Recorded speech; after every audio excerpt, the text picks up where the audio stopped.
Yeah. Yes, sir. Yeah. Happy Monday. Ian's mic is on. Microphone check. My bad, y'all. Technology.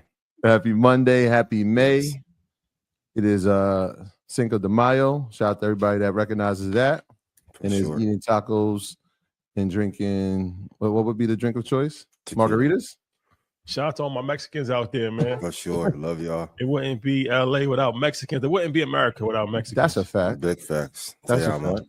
Do remember. Please. Do remember. Our friends. You had a good weekend? Shout out to everybody in Connecticut, New Haven that pulled up on us at the You Deserve to Be Rich tour. That I was look like I had a good time. Rashad, dope, I keep the drip. Hold on.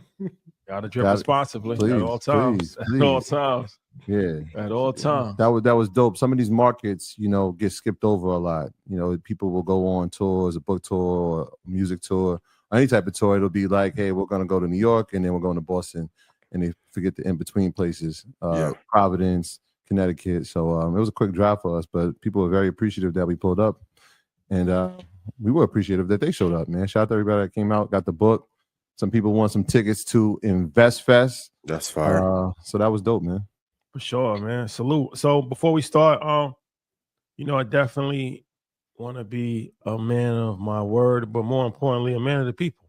And I've been wearing black clothing brands. And there was one clothing brand a couple of weeks ago that I really, really liked, but I didn't know the name of because the name wasn't in the tag. And they actually tagged me on Instagram. So this is a T-shirt from them as well. I wore the corduroy jacket, but the name of the brand is Wild Things.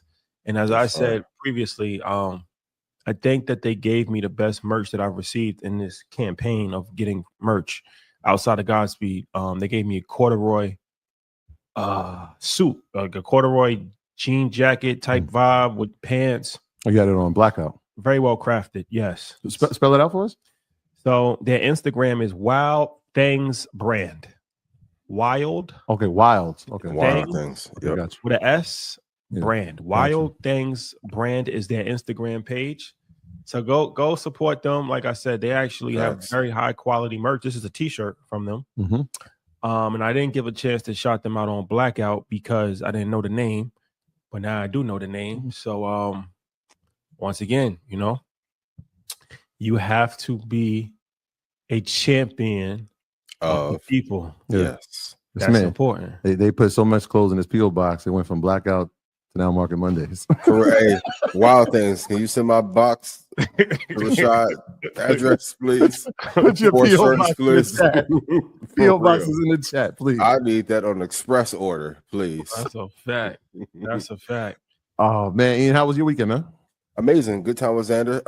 Shout to Coach Ime. Great season. Shout to Steph. Shout to Ernest. Hey. My boy got in the game last night too. So Kaminga, proud of you. But great weekend, man. Great weekend. Absolutely. It is a huge week here in the Millings household. Tomorrow is my wife's birthday. Happy birthday, Danielle. My beautiful wife, amazing mother, terrific daughter, sister, aunt, all those things. It is her day, so we're gonna celebrate her tomorrow. Happy birthday to her. Love you for life, girl. And we got a couple other birthdays in the EYL family. Yesterday, 19 Keys. Happy birthday to Keys. Happy birthday, my guy. That's a fact, man. I called him. He was like, what do I owe the pleasure? I'm like, I want to be the first to tell you before any post, happy birthday, my brother. You mean a lot to the community. You mean a lot to us. And we're super proud of him. So shout out to him. Happy birthday, 19 Keys. Happy birthday, Danielle. Kenya. Yep, Kenya's birthday's tomorrow. Tanya's birthday. Shout out to my sister-in-law, Tanya. Dame Dash's birthday. Yeah. Saturday. Happy birthday to Dame. A lot of Taurus birthdays. Rory's birthday was the other day, too. Happy birthday, Rory. All the Taurus. Yeah, it's Taurus season, man. Yeah. Big week for EYL. Blackout. We are back 10 o'clock Eastern Standard Time this Wednesday. Spicy topics, per usual. Why don't we get married? And then Thursday, we got a Cali edition. G Perico. Yeah. That was a dope one, man. Yep. Okay. West Coast. Cali. Wait, what? Touch the streets real quick. Hold on. I should have been there for that one. Wait. Okay. Yeah. It's going to be legendary. Yeah. Just when you thought we couldn't. Anytime we get to, we got a special relationship with LA. It's complicated relationship. But it's a good one. It's a good one for sure. It is. But we connected with a lot of people that you wouldn't traditionally think we would be connected with. Yeah. For sure. Trapler Ross is gonna be Let, what's up with EYL and G Perico? Let's go back and study that. Let me out of that one. Oh man. But yeah, check that out at 6:00 on Thursday. Shout out to Cali, G, and the whole team. Yeah. Ian, any announcements you'd like to make? Yeah, if you want to get rich from the market, go to ianinvest.com. If you don't want to worry about where to get in and where to get out, come please join Red Panda. Prices will be out this Wednesday. If I made you money, please put yes in chat. I love y'all. Let's have an amazing show. Let's do it. Let's do it. Let's get it. Any discussion? Man, you know how this works, man. Do your own research. Our content is intended to be used and must be used for informational purposes only. It's very important to do your own analysis before making any investment based on your own personal circumstances. You should take independent financial advice from a professional in connection with, or independently research and verify any information that you find on our show and wish to rely upon, whether for the purpose of making an investment decision or otherwise. People, continue to do the research, share the research, show love, give love. Let's build community. Let's build wealth. Let's do it together. Let's go. Let's get this thing going. Stock Club this Wednesday, 7 p.m. Central, right before blackout at 9 p.m. Central. So see y'all Wednesday. Yeah. So, okay. We got to start with the great legend, Warren Buffett. Yeah. Yes. So Warren Buffett, after his illustrious career in his mid-90s, he had the Berkshire Hathaway annual meeting in Omaha, Nebraska over this past weekend, and he announced that he will be retiring his duties as CEO. And, you know, it's one of these things that his career has been illustrious, to say the least. One of the wealthiest people in the world, wildly known as, you know, the greatest person when it comes to investing. The Oracle of Omaha. When you look at Berkshire Hathaway, their stock, when it first came out in 1984, it debuted at $1,400 a share, and now it's at $776,000 a share. Never split. Doesn't believe in stock splits. Has a B component for people that want to invest in a lower price point. But man, his career expands upon decades. He's involved in stocks, obviously real estate, done at the highest level possible, survived every era, every downturn in the market when people counted him out, stayed the course, never was one to be too flashy. In public. Y'all gonna cool with that little misnomer, wealth isn't loud. That's not true. You just haven't been around them in private settings to see them be ostentatious, but in public. You ain't been to the Omaha party. But yeah, somebody that's really revolutionized investing. For sure. So what is the legacy of Warren Buffett? I think he did a amazing job. Journalist of the year covering this, for real. The greatest to ever do it. Like, I was watching it and I was just thinking, like, this is how I felt when like Jordan made that last shot against Utah. Like, the game won't be the same. It's the end of an era. I think at a time when investing was not popular, he did so. When long-term invested in the approach of doing good over the greed is good model, that wasn't popular, but he made that popular. And definitely, and if it wasn't for him, there would be no me. He's had the greatest impact on my long-term investment philosophy. So 5 million % return since he started the company, built it with one of his dearest friends. Like, he's created the blueprint for how to build a legacy business and a legacy company. So hands down, the greatest to do it. I hate to see him go. I know he's going to be in a chairman role, but it's definitely an end of an era for sure. Definitely the end of an era. I mean, you guys summed it up. This is the GOAT. I think, gratitude, as I was watching it, it was great. We were driving up to New Haven. I was watching the meeting, and every time he spoke, it was like his sound was a little bit different than it usually is. It just felt like, time is taking its toll. But just gratitude, man. We grew up in an era we've watched, and you can pick a genre or I was thinking that, field. We've watched the greatest, whether it's in entertainment, whether it's in sports and investing. We've watched the greatest, and we've had an opportune seat to watch it over the past 7 years, being around people who are very close to him and know him very well. Just the absolute greatest, man. And one of the things that you'll never forget is make money while you sleep, make money while you sleep. And when people think of that adage, that's him. And I sat in my office in the Bronx when I was teaching. I sat in my office in New Rochelle when I was teaching, and just thought, like, I'm not making money while I sleep. How am I going to be able to do that? And so his impact will live on. Obviously, he's still here. He'll be present. But the messaging, the constant, be fearful when people agree. All these things, those adages just stick with you when they become a part of the fabric of how you invest. And so people might debate, is he the greatest? There's no debate. There's no debate in my eyes, and especially when we're talking about long-term investing. This is the matriarch. This is the guy who created the blueprint for it, and kudos to him. Rashad, your thoughts?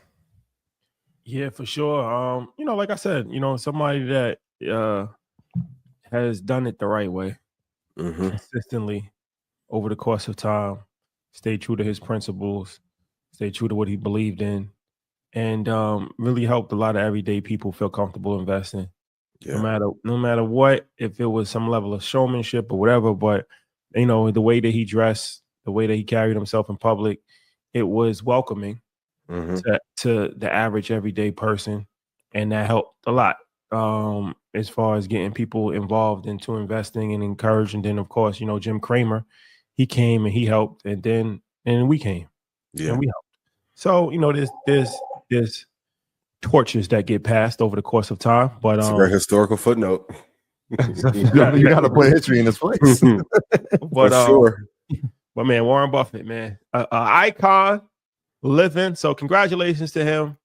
And hopefully he can have some time to do whatever he likes to do. I don't know what he likes to do, fish or whatever, but hopefully, I know he's a boxing fan. I was gonna say that, for sure. Hopefully he has some time to just chill out for a little bit and enjoy the rest of his life. Yeah. I like that you said that he did it the right way. Because even when people came around our culture, you could kind of see it was kind of like, how are we going to smooch off them? How are we going to use them for notoriety? And even when you saw him with Jay, or you've seen him with Braun, it was always like he was giving information. He was giving, he didn't need anything back. He didn't want the notoriety. He wasn't the guy who was looking for the notoriety or wanted the cameras to be around. It was just like, let me pour some information to y'all. And that's how it should be done. Yeah, he was impactful with Floyd. Yep. And he did it with Jay at a time when Jay was on the cusp of becoming an icon. He didn't wait till Jay became who he is now. Yeah. I think that's very special. And like you said, he did it the right way. And also too, to focus on investing in great companies and being around great people. Like, you can see the friendship that him and Charlie had. Mary, who's like his right hand. Those relationships, power relationships, they've been together 40, 50 years. That's a dream life. And then to take care of your kids and see your kids flourish and to give back to the world. So just a true leader in this space at the time when it was a very like barbarian like culture prior to his mantras being pushed forward. Salute. He's the one. There was some key takeaways from the Berkshire Hathaway annual meeting. From an investing standpoint and looking at the market, which everybody here, that's what they're interested in. What can we learn from this? For me, the ones that stood out is number one, choose your circle wisely. There's not enough. There's a lot of alpha talked about on fundamental analysis and technical, which should always be combined, but not enough is talked about how you structure your team and who you choose to do life and business with is going to have a profound effect and impact on the top and bottom line. Number two, that there are a bunch of contrarian opportunities that are available. I kept hearing him stress that. And in a time when everyone's panicked over a drop in the market, there's some opportunities there. And I think most people just are not looking at them. Kind of like in the NBA where like the Cavaliers didn't get highlighted in lieu of the Lakers. There are some bright spots in investing that not many people are talking about that are there. Mm-hmm. Number 3 is to be ripe with cash. I know some may criticize him for having that much cash on hand, but if he needed to go buy a Tesla, a car or company, or he needed to buy into the AI race, if Greg needed to now as CEO, he has more than enough cash to do so, and it won't hurt their investment percentage into the market. And I know he talked about trade is not a weapon, but not to be worryful of things. Tariffs. Sorry about that. Tariffs. But not to worry about things in the short-term horizon. Like you said, Rashad, he's been through every era of this: the '87 crash, the dot-com crash, the 2008 crisis. A 15% pullback won't give any challenge for what they're looking to do. And I think sometimes as investors, we look at the media too much on a day-to-day basis and not looking over decade to decade or like a 5-year period at a time. So not to focus on the short term, but to figure out things on a long-term horizon. And when those opportunities come and when there is blood in the street, like there was in early April, that's the time to be buying. Yeah, I think I'll add to some of the points you made. I think the first thing that came to mind was the tariffs being used as a weapon. Yeah. And how global prosperity benefits the United States. And he kind of went on that for a while. And I was like, all right, he's saying it. Let's see how the market reacts to that. I think the second thing, and kind of an inverse to that, was that the United States deficit is just unsustainable. Yes. And the fact that he said that he doesn't trust Congress to figure this out. And so it leads you to the point, well, who's going to try to figure this out, right? You need a dictator. Right? Does that leave it up to a dictator to figure it out? I think one of the most important things, and this is again when we talk about stick to your plan, even with having $347 billion, right? They still have a cautious investment approach. Yes. Like even with all the uncertain, like the market drops, they talked about potentially having a $10 billion acquisition. I don't know if they mentioned what company it was. And even in the midst of it, they were like, nah, it still doesn't feel right.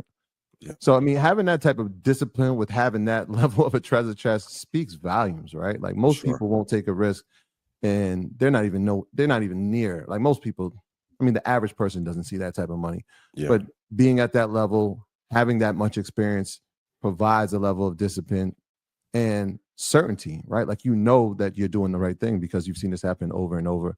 So those are like the 3, and then obviously Greg Abel being named the new chair was the 4th point. I'm like, okay, now we got to study like who he is.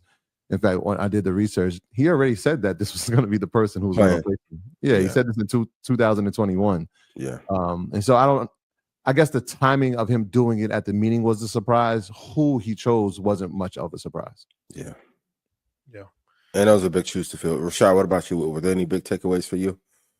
Well, the biggest takeaway is that you never know when it's going to be over, and you got to appreciate greatness in the moment. I spoke about this with 19 Keys, but this might be the last opportunity that we ever get to see Warren Buffett speak publicly. We do need him at InvestFest if possible, man. For sure. Caleb, out there's a lot of people that watch this show, so if anybody has any direct relationships, man, let's make magic happen one last time. But Becky, quick, please. We had a similar situation with Junior Bridgman, which we didn't know that he was gonna not be here anymore. There's somebody that became a billionaire and spoke at InvestFest. That might have been the last time that he really had an address that big as far as public address in the public.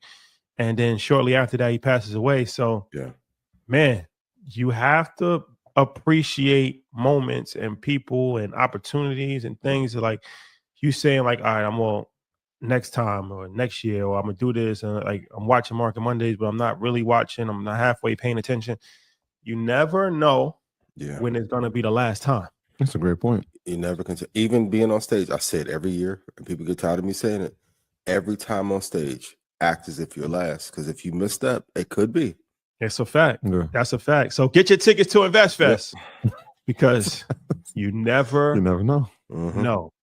But I want to do this though. I do want to have great perspective. I want to have some personal finance talk before we bring our guest on and we talk about the market. So what are 5 things if somebody's just starting out right now, right? Oh, okay. What are 5 things, like a mandatory 5 things that they have to do as far as their personal finance in regards to the stuff that we talk about? Number one, I love the debt snowball. So take off your smallest debt, aim to pay that off first. Number two, pick 2 to 4 stocks that you're going to invest in for the next 10, 15 years of your life. Don't deviate from it. Number 3, pick an amount that you are going to invest and don't deviate. Because sometimes people hear these numbers and like, well, I don't have 60 grand to put into the market. Start with 200. And then once you see the 200 go to 4, you're going to find 1,000 or 1,500 to then put into that vehicle. Number 3, not to be self-aggrandizing, but to watch us every week, because if you do that, you're going to get a higher return on investment than if you watch other shows. If I made you money, please put yes in chat. Love y'all. Get the book. You deserve to be rich. Number 4, find 1 or 2 people that you're going to have these conversations with. It's like having a sparring partner or someone to work out with. I don't want you to lean on them for accountability.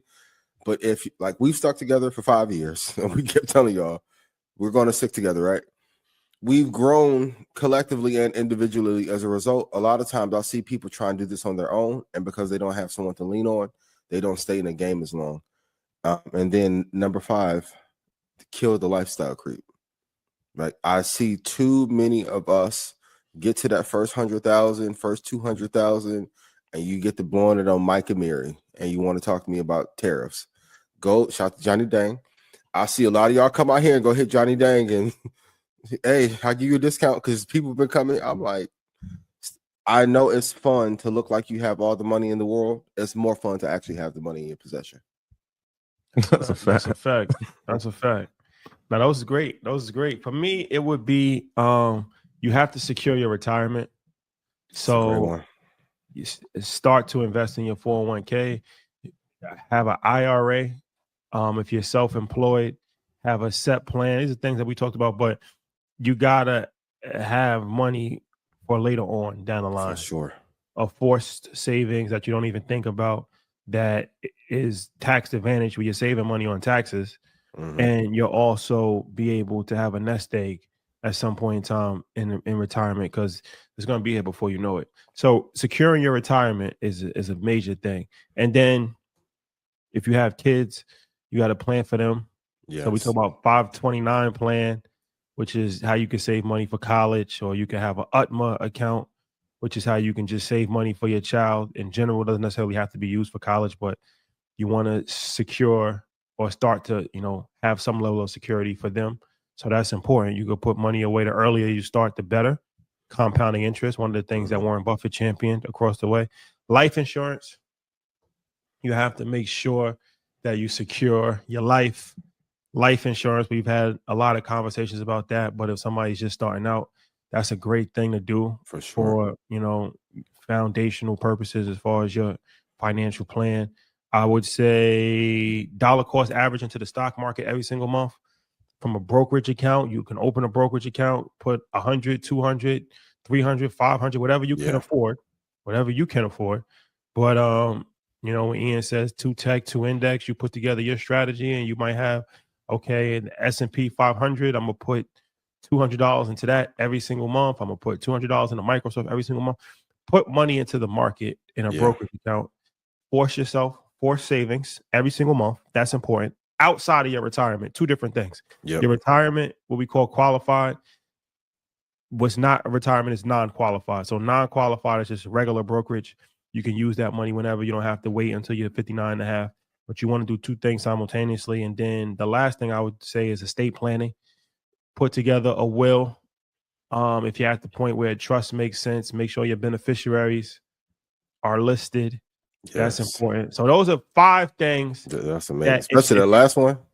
For sure. If you on your pathway, if you're just starting out, or even if you haven't just started out, you want to just look to make sure you're doing things correctly. Retirement, college savings, or just savings for your children in general, life insurance, dollar cost average into the stock market every single month, and then estate planning. Make sure you have a will, a trust, put beneficiaries on things. Look to see if everything is set up. If you died today, will it be a mess? That's how you got to gauge this. If I die today, is it going to be a mess? Meaning, when I say is it going to be a mess, is it going to be, how are they going to know? what your passwords are. How are they going to know how to get into your bank account? How are they going to know where you have bank accounts at? How are they going to know? So what you should do is have a handbook where it's actually detailed, and you put it with somebody that you trust, your beneficiary, your lawyer. So that way it's hard enough you die, somebody's going to have to make funeral arrangements. But just think about that. Like you doing all this stuff, you acquiring all this stuff, you got properties over here. If nobody knows about it, probate. Nobody know your password. Or worst case scenario, it can get forfeited. Or it's just not even, it's just held. There's billions of dollars that's just being held in suspense right now because nobody's ever claimed it because nobody knows about it. State property. Think about it. Crypto, same thing. If you got money in crypto, Coinbase is not going to call your family like, hey, you got $50,000 in Ethereum waiting for you. What's your catchphrase? 21 words. Got to think about it. Oh, man. That was a lot. But this is, so the first thing and you kind of just went down all of them, but get your affairs in order. And like what you just named was the affairs. And I know, Ian, we joked about this like 3 years ago, but like that paperwork party, like get your paperwork in order. Get your affairs in order. I'll add, because I was listening to see what you guys may have not said, but reserves. Right, like as you're creating this wealth, right? It's cool, but like one of the first things, and I remember sitting down with Shadi 17 years ago, it was like you need to have 6 to 12 months reserves. I know when we started Market Mondays, you were like 60 months, and I was like, damn, man, that's 5 years. But you got to have some reserves, right? And reserves for yourself on a personal level, that's the first set of reserves. But in the market, and once you have your brokerage account, so I would say obviously open the brokerage account, but have reserves in your brokerage account as well for opportunities when people are being greedy, right? You wait for that market to pull back and you see opportune times like we saw in late January, like we saw at the beginning of April, and who knows, it could happen again based on what the economy looks like and what the leader of, United States government will pull tomorrow. I think having an exit plan is important, right? Like that's a great point. When you open that account, what's the strategy for you to exit? Are you holding things for long term? Cool. Are you making short-term opportunities for yourself, right? Because, it's cool to get the money and watch it be unrealized. And then it sucks when it starts peeling back and now that unrealized gain is not what you thought, right? It's not realized until you sell it. And so having an exit plan, is it a percentage, right? Is it a term, right? We always talk about having long-term investment, but some people do futures, some people do options. What is the exit plan for you to get out?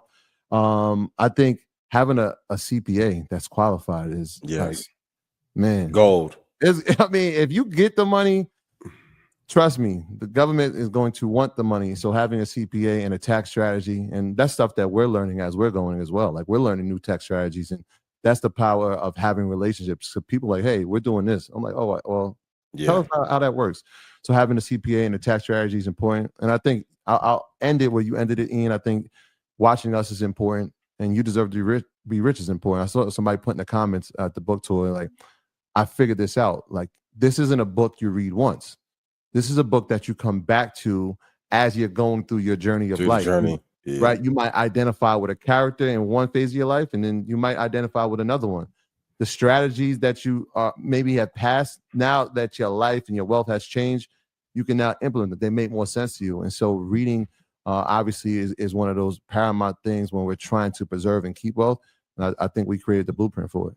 Yeah. That's Podcast Poppy. Reaction videos are not IP. So you go through the estate planning, they ask you like what stocks, bonds, real estate, intellectual property. Ironically enough, reaction videos to us do not qualify. It's not on the asset sheet. But I will say this too. You gotta think about if you died today, what would happen? At least every couple of months. That's very important. That's important because most of the time, and even for me, I had to realize that like most of us, if we died today, it's not organized enough. And that's a problem. That's to be bulletproof. You got to think if I died today, and you got to avoid money traps. And I've talked about this last week, but I'm going to double down on this because some helping people is more important than what critics have to say. Buying a home is extremely important, but it's also can be a money trap. It can be a money pit. It could be a money pit. That's an unfortunate situation because once you're in it, you can't really turn around. But buy a home, like if you can get approved for $1 million mortgage, buy a condo for $250. Thank me later. Hello. Thank me later. Hello. I'll go through it so you wouldn't do it after me. You might not have the same level of, okay, I'm gonna bring this girl over and she thank me later. If she wants you regardless of what you y'all gonna build it together. Buy lower than what you get approved for. Mm-hmm. Thank me later. Yeah. Because it's more beneficial to have money working for you for sure than you actually putting money into something that potentially down the line you can have equity down the line. You need somewhere to live. That's important. Mm-hmm. For sure. Modesty is important in life, but in this home thing, that's probably even more important than anything. The modesty, nobody ever talks about that. You got to be modest in your living. That's the most important thing. Mm-hmm. Have a modest, and that's one lesson that we can learn from Warren Buffett. I don't know if this is true or not, but they always say that he lived in the same house that he grew up in Omaha, Nebraska. Oh, he kept it. Modesty, modest in your living. Be modest in your living. Because if you don't have high, I'm going to cut you off. Go ahead. Did you right? It's the biggest thing. It's the biggest expense, and it's an ongoing expense, and it's an expense that only gets more expensive. Oh, and I know y'all want to throw them big ass parties, and then someone slips on your marble. Not fun. $214,000 lawsuit for a person. Oh, and if I ever pass early, God forbid, let this be public record. Don't go to my mom and my cousin talking about Ian would have want me to have this. I want you to have nothing if ain't in the will. Sorry. Sorry. Right. Don't confess your love. No. Don't confess your love. If you couldn't go to my house and give my mama a hug. Yeah, I did that. As soon as we were building, and I was like, all right, this is a moment. I had the red button. I was like, I went to Danielle. I'm like, yo, here's the codes. Here's the codes. Keep it safe. Put it locked somewhere. Anything happens to me, here's what you do. Just in case. Yeah. This is what you do. And this is what you do. I don't want to think about that. Well, I did. I thought about it for you. Here's what you do. And modesty in the business too. Overexpanding just to overexpand and not hiring the right talent. Well, what's the quote? Hire slow and fire fast. Yeah. No one talks about the payroll part. It's like keep your expenses low at all times. Yep. Cars, like if you don't need to necessarily buy the car in cash. You can lease it. That's when Jay said we don't lease, we buy the whole car as you should. Was that good advice? That's actually bad advice. Yeah, right. It depends on your state. Salute to when Jay. he said it. I think he would go back and look differently at that line now. It's a hustler's mentality, but it's not necessarily. It's a braggadocious mentality. It's not necessarily. Yeah, for sure. It was a flex.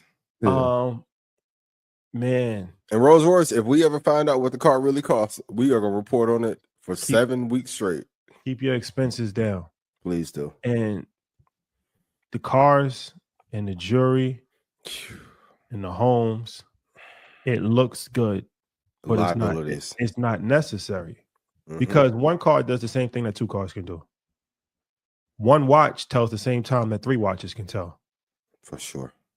A 2-bedroom house serves the same purpose that a 6-bedroom house, because most people's not using 6 bedrooms. Yeah. What I'm saying is that live below your means. When they say live below your means, nobody's ever really critically thought about that. That means that your means, you're actually living less than your actually means. Right? That means that you actually should be at 100,000, but you're living at 70,000. What does that mean? That means you have to make sacrifices.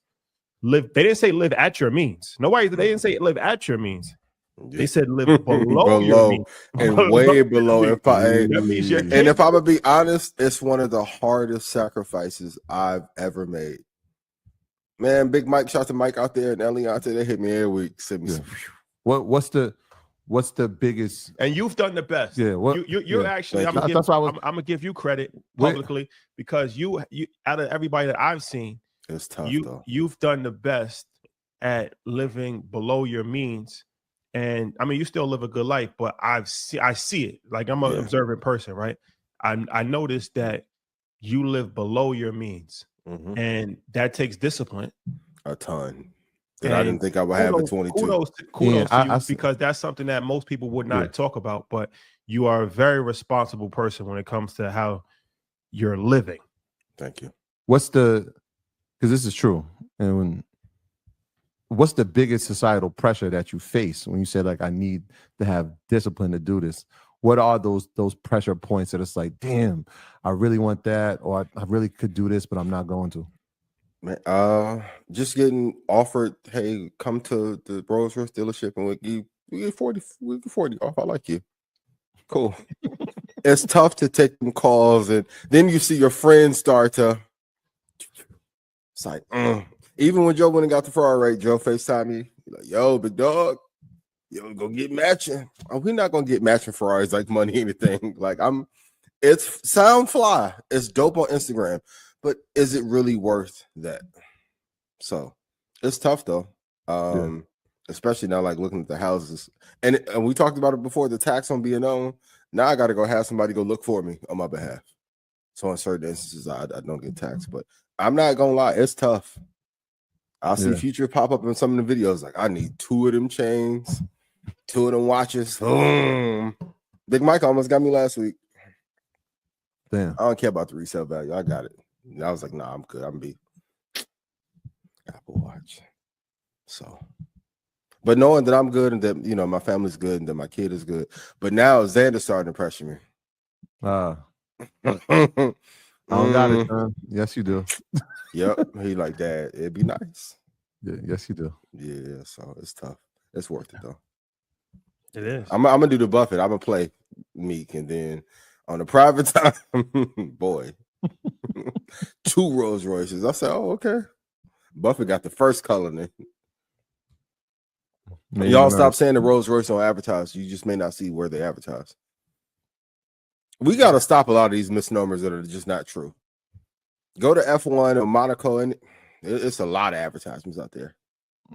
Yeah, they advertise to their clientele. For sure. Why would they put that on NBC? Yeah. Well, and Rolex, can y'all quit copying watch designs? Because I would like another, but y'all just flat out copying everybody. Jesus, the Sicario of the watchmakers this year. What y'all doing? Y'all Sicario. Well, yes, ladies and gentlemen, keep that in mind when you're on your pathway to become rich, wealthy. Live below your means. Yeah. And invest as much as possible and keep cash on hand at all times. Please. There's something at InvestFest. I may get y'all a show though. Light show? Maybe. InvestFest. Okay. You never My know. boy said a light show. Okay. Maybe. I don't know. They're gonna be like, Ian, you've changed. I'm gonna do the Floyd and have no lenses in my glasses. One of the big blinders. I promise you, I spent like 5 minutes like, yo. I thought my contact was tripping. I'm like, what? I'm looking him in his face. I'm like, yo, he ain't got no lens. Shout to Floyd. That was different. Salute to Floyd. Yep. Shout out to Floyd. Shout out to Manhattan. He owns 20% of it. Allegedly. Troy. We're not going to down a black my man. God. Floyd's a great guy. Great guy. Mm-hmm. Okay, so leading into earnings. Yeah. What companies are you most bullish about? Let me come back to this because I may want to do this at the end. At the end of the show? Yeah, end of the show. Oh, all right. Because I got two lists. Okay, go ahead. I got 2 lists. I didn't know what you was gonna say, so I made 2 lists. If you want to kick it off now, we can. I'll kick it off then. So yeah, last week we saw some of the Mag 7 deliver. I think all of them pretty much beat on. Shout out to Microsoft. Yeah, Microsoft beat and Apple did, which was like we was surprised about that. And the 2 for sure that I'm looking at, Netflix, I've been talking about it for 5 months. For sure. So I'll give you that. Yep. But I'm still bullish on Netflix. I think everybody is anticipating, obviously, Palantir. They reported today. So Palantir, that's the best performing stock in the S&P. But we spoke about it last week, and I said when we were talking about the healthcare field and what are those sleeper companies, you look at the number, I think it's number 2 or 3 in the S&P. CVS is right there. Those would be 3. The top 2 I'm excited about. I think Netflix and Palantir, but I think Uber is another company that we got to pay attention to. And will there be a partnership? Will Tesla figure something out on entitlements to have them as an official car? We'll see. And then the one I've been talking about for the past 3 years, and they'll be reporting this week as well, HubSpot. I think we've seen the AI infrastructure play. Now it's time from enterprise play. And I think obviously Salesforce leads in the large enterprise, but I think HubSpot, when the everyday business person can use it, and we're clients as well, just for the record, I think HubSpot is another one of those that I'm excited for. So if I had to put in order, I'd say Netflix, Palantir, Uber, HubSpot, and then CVS Wildcard. I'm going to go high tech. Disney needs to sell to Netflix and AMD needs to sell to NVIDIA. Big week for them.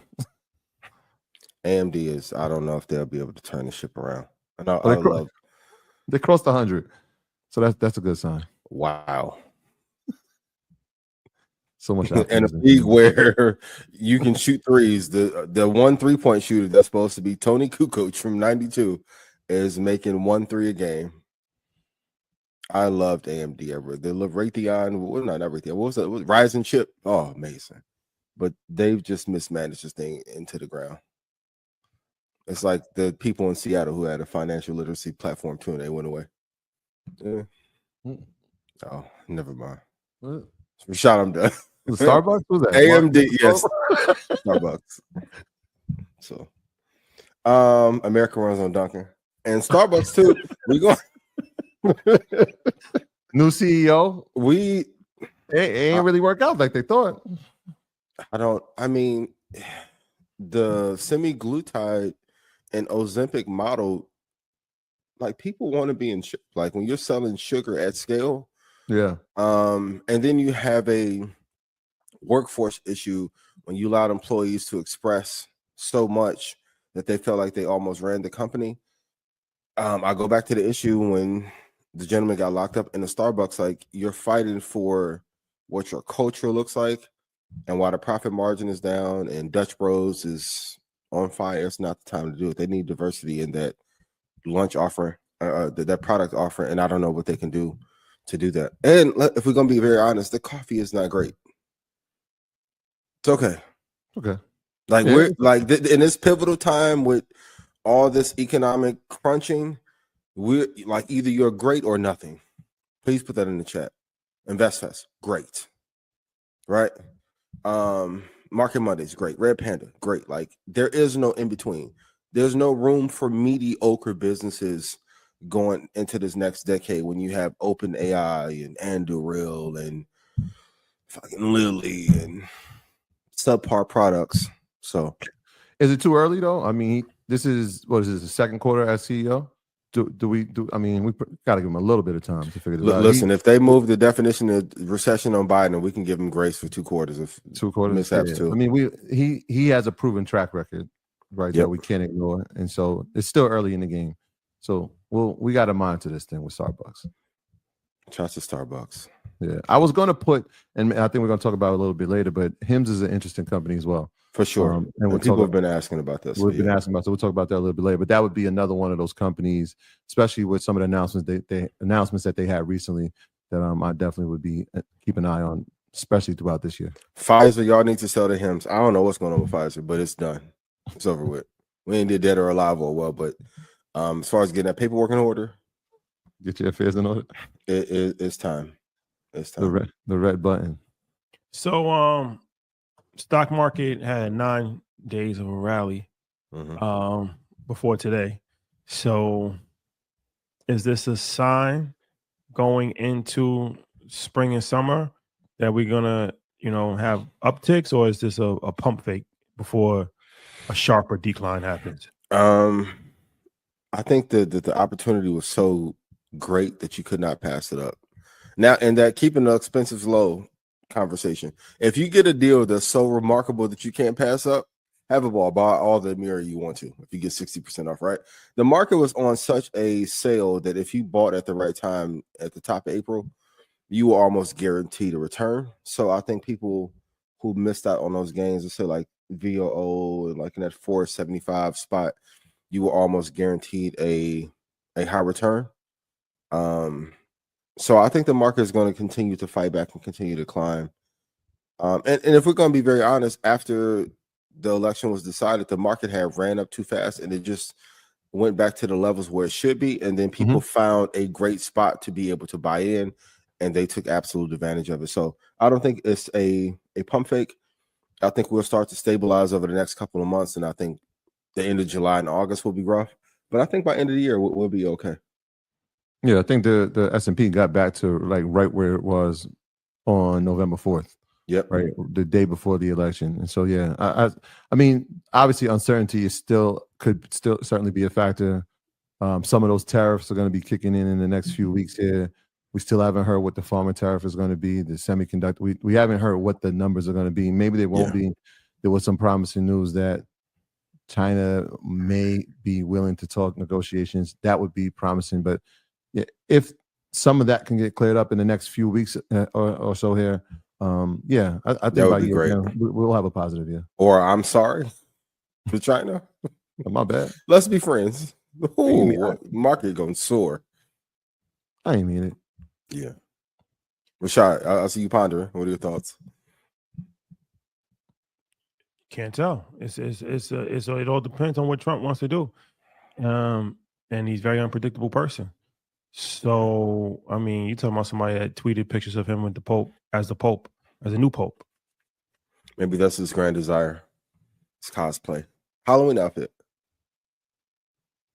Potentially. Yeah.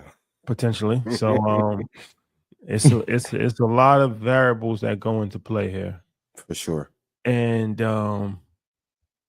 we don't know how it's going to play out. A company like Apple said they're going to $900 million impact from tariffs, and they're getting it like the worst. America as far as the tariffs, but China is actually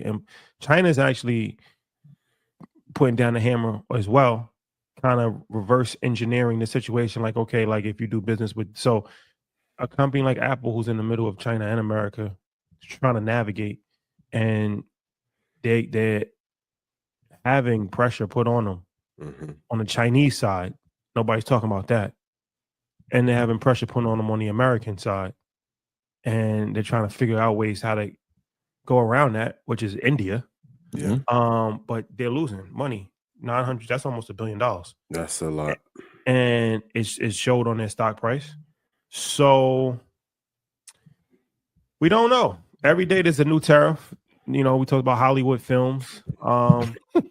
So, you know, it is a very unpredictable regime. For sure. To say the least. And I think everybody's hoping for the best. Everybody's hoping that, okay, yeah, you know, it's going to smooth out. You know, everybody realized that it wasn't a great idea and they're going to work it out and we're going to come to the table. But you can't make sense out of nonsense. That is a bar. And you can't necessarily think that somebody's going to be a rational thinking person when they've proven that they have not been rational thinking for. I feel like that's what they're doing, though, right? It feels like they are trying to make sense out of nonsense. Like I'm still. That's what humans do, though. That's what humans do. It's like if gas is $1.98. Where is that happening at? Well, human nature, human nature is to make sense out of nonsense. So if you've ever been in a toxic relationship and you'll normalize it, and you dealt with somebody that's toxic, you make excuses for their behavior because you think like they think like you. It's hard for you to think like somebody that is an irrational person. So you're thinking that the person is thinking just like you, and they had a bad day, or you know something just happened at work, or you know it was my fault. And this happens all the time. This is how abusive relationships get normalized. Absolutely. Because you are not thinking on the other person's brain. You're thinking with your brain, and you're making sense out of their nonsense until you realize that you can't make sense out of nonsense. It takes a long time to realize that you can't make sense out of nonsense. It may sound easy. Yeah. But like I said, if you've ever been in this type of situation, you realize it takes years sometimes to realize, no, this is not normal way of thinking. This person is irrational. This person is completely different from most people, how they actually think. And I think that what's happening in America right now is that a lot of people are fearful. You watch 60 Minutes as far as the legal community, the educational community. Everybody's terrified. They're very fearful of the administration. So nobody's really saying anything publicly. And everybody's just trying to rationalize how this is going to make sense, how it's going to get back to normal. That's wishful thinking. Yeah. But it could not potentially go like that. That's part of it. We were having this conversation the other night. It was, if it takes, let's say, 3 months to erase all progress, right? And it's abusive. How long will it take for people to realize like this is abusive and can we correct it? Right? Because like every industry that you just named at some point has felt like this is a shakedown. And if we don't come and meet, and if we don't come to terms, our livelihood is at stake, right? Yeah. That 60 Minutes piece with the law, I was just like, that's pretty interesting. The Department of Education, same thing. If you don't meet, your livelihood is at jeopardy, right? So this is another thing we talked about, negotiating when you're fearful, or when you have no leverage. You have no leverage. Like, you're gonna accept terms that aren't favorable for you.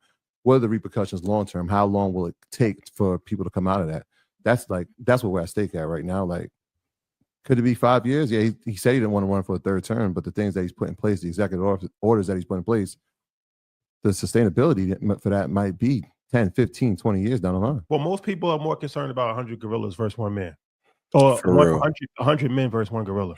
That's more important to the average person, because they've remixed that story at least 37 times. So what ends up happening is that, once again, going back to the abusive relationship thing, and even if you watch these documentaries, I was talking to somebody, like, even like, there's mind manipulation when it comes to like a pimp and a prostitute, right?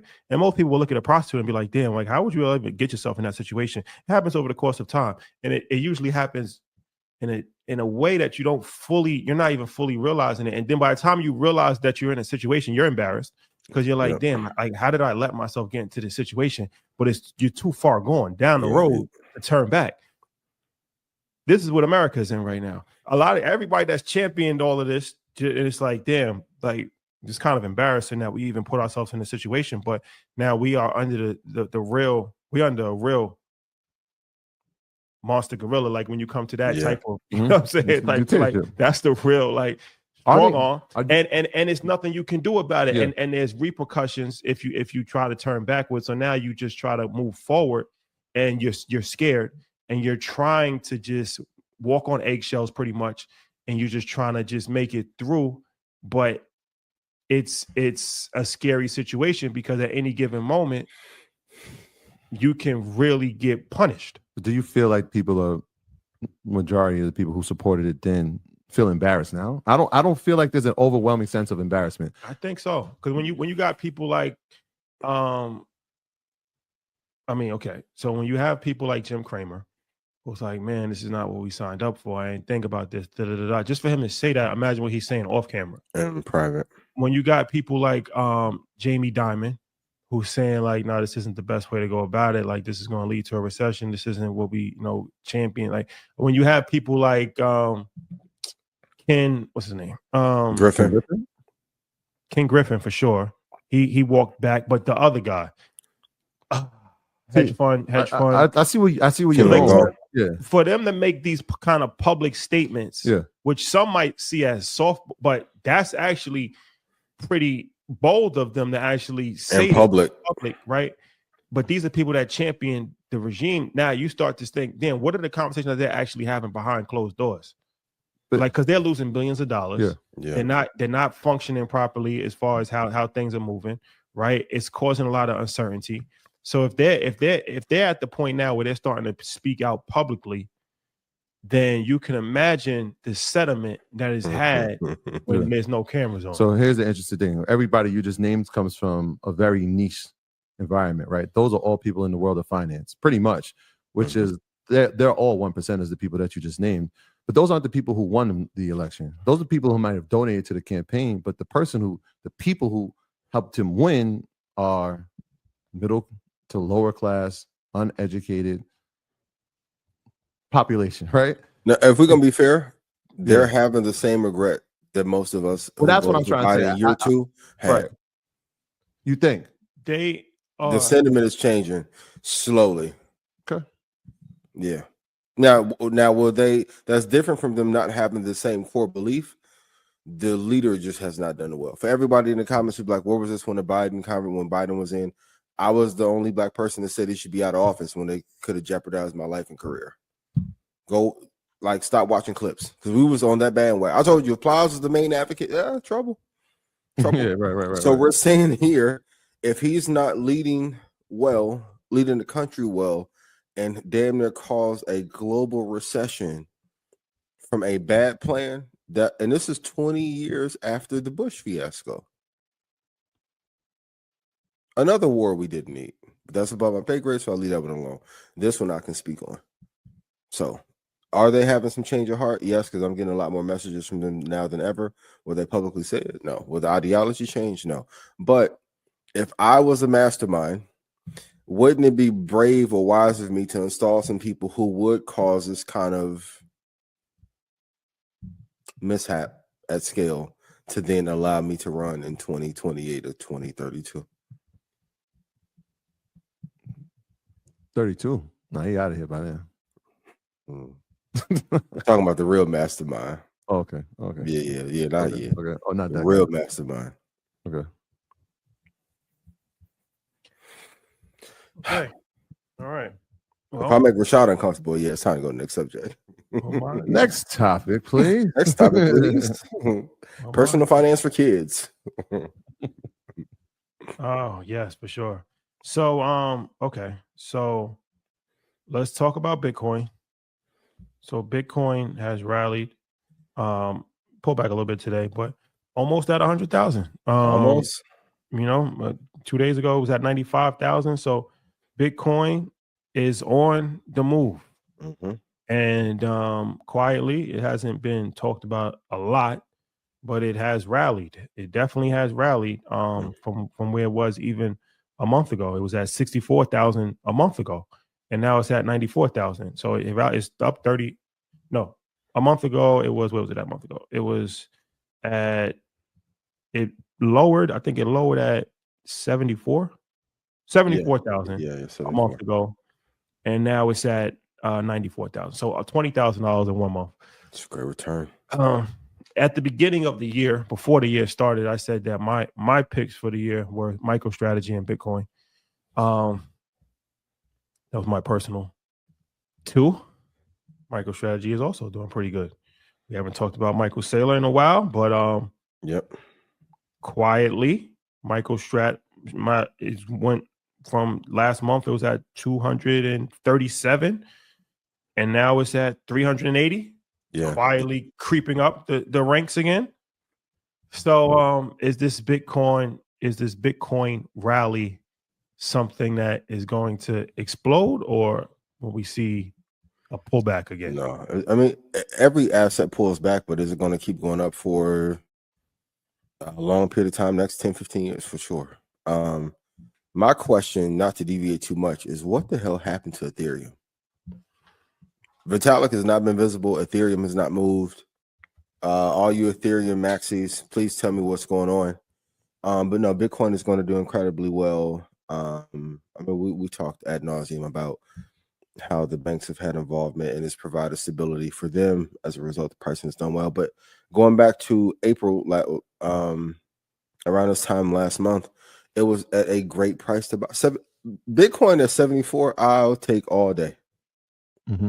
All day. Like anything in the 70s, 72 range, 74, all day. If I get to swing at that pitch, going back to Warren, like waiting for a big fat pitch to invest in, that's a great one. Then if it tops out at 100 and comes back down, it's just really about where to get in on a great asset. And all great assets are going to continue to rise. Yeah, and it's a big weekend. I want to give a huge shout out to my man Austin, one of our elite minds at EYLU. We did a class in January, and he was talking about the executive orders that had been put in place. Yeah, and one of the deadlines is actually today, where you have to create a budget neutral strategy to acquire Bitcoin and potentially any other crypto asset for a natural reserve. So on the 8th, this Thursday, this is an important date, the Senate is scheduled to vote on the stablecoin bill, bringing us one step closer to the first ever piece of crypto legislation becoming law. First time ever. That's happening this week. And so you can kind of see this rally towards Bitcoin as we start hitting and getting closer to these executive order deadlines. You're starting to see moves. And it used to be, I know we were like, hey, Tesla and Bitcoin kind of run in parallel. That's over with. Now this is United States government, deadlines, legislation, and watch what the crypto space does. I mean, if you watched the NBA playoffs yesterday, you saw an interesting commercial for Coinbase when they talked about Bitcoin, and it said, "Did you see it?" Yep. So anybody that didn't see it, it was talking about how if you have all the Bitcoin that's ever going to be created, you can fit it. If it was a coin, if it was a quarter, you could fit it inside a container, like a shipping container. Yeah. And then they showed the visual comparison of all of the money that's in circulation currently and all the money that's been printed, and it was like 100 million containers. So what they were showing is that the scarcity model when it comes to Bitcoin versus the devaluation of the American dollar, because the American dollar, I thought it was an interesting commercial to put on the NBA playoffs because, a little complex, but well timed, I think, and to make it mainstream. Yeah, it says a lot about the times that we're in, but it also says that people are gonna have to deal with Bitcoin in some capacity. Some people still don't believe in it. Our guest a few weeks ago didn't believe in it. So only time will tell. That's the thing. Only time will tell. But it's been very resilient so far. And we'll continue to be so. Yeah. The other cryptocurrencies have not been resilient. Nope. And I mean, not just Ethereum, but I mean XRP. Have we heard anything from XRP recently? Like, this is a company that they said, okay, when they beat the case, okay, well, we're still waiting. No. Still waiting. Yeah. All you XRP enthusiasts out there. Okay, I'll defer. We have a guest. Yes. We have but for sure, Bitcoin is a superior crypto asset. There's no question. Speaking of crypto, one of the premier providers for people to actually have easy entry to cryptocurrency is a company called Robinhood. Yes. Good friends with the people at Robinhood. Yes, love them dearly. Interviewed the CEO a few times, went to their conference, and Steve Quirk is a person that we actually met in Miami at their conference. And it's interesting because we talk about the times that we're in right now, and a lot of it has to do with are people confident, right? So he's the chief brokerage officer of Robinhood. So it's an interesting conversation to talk about the brokerage aspect right now and retail investors and consumer confidence and all of that stuff. So we're honored to have this segment in the show. So if we could bring Steve up. How's it going? Steve, how you doing, man? Thanks. Nice to see you again. Thanks for having me.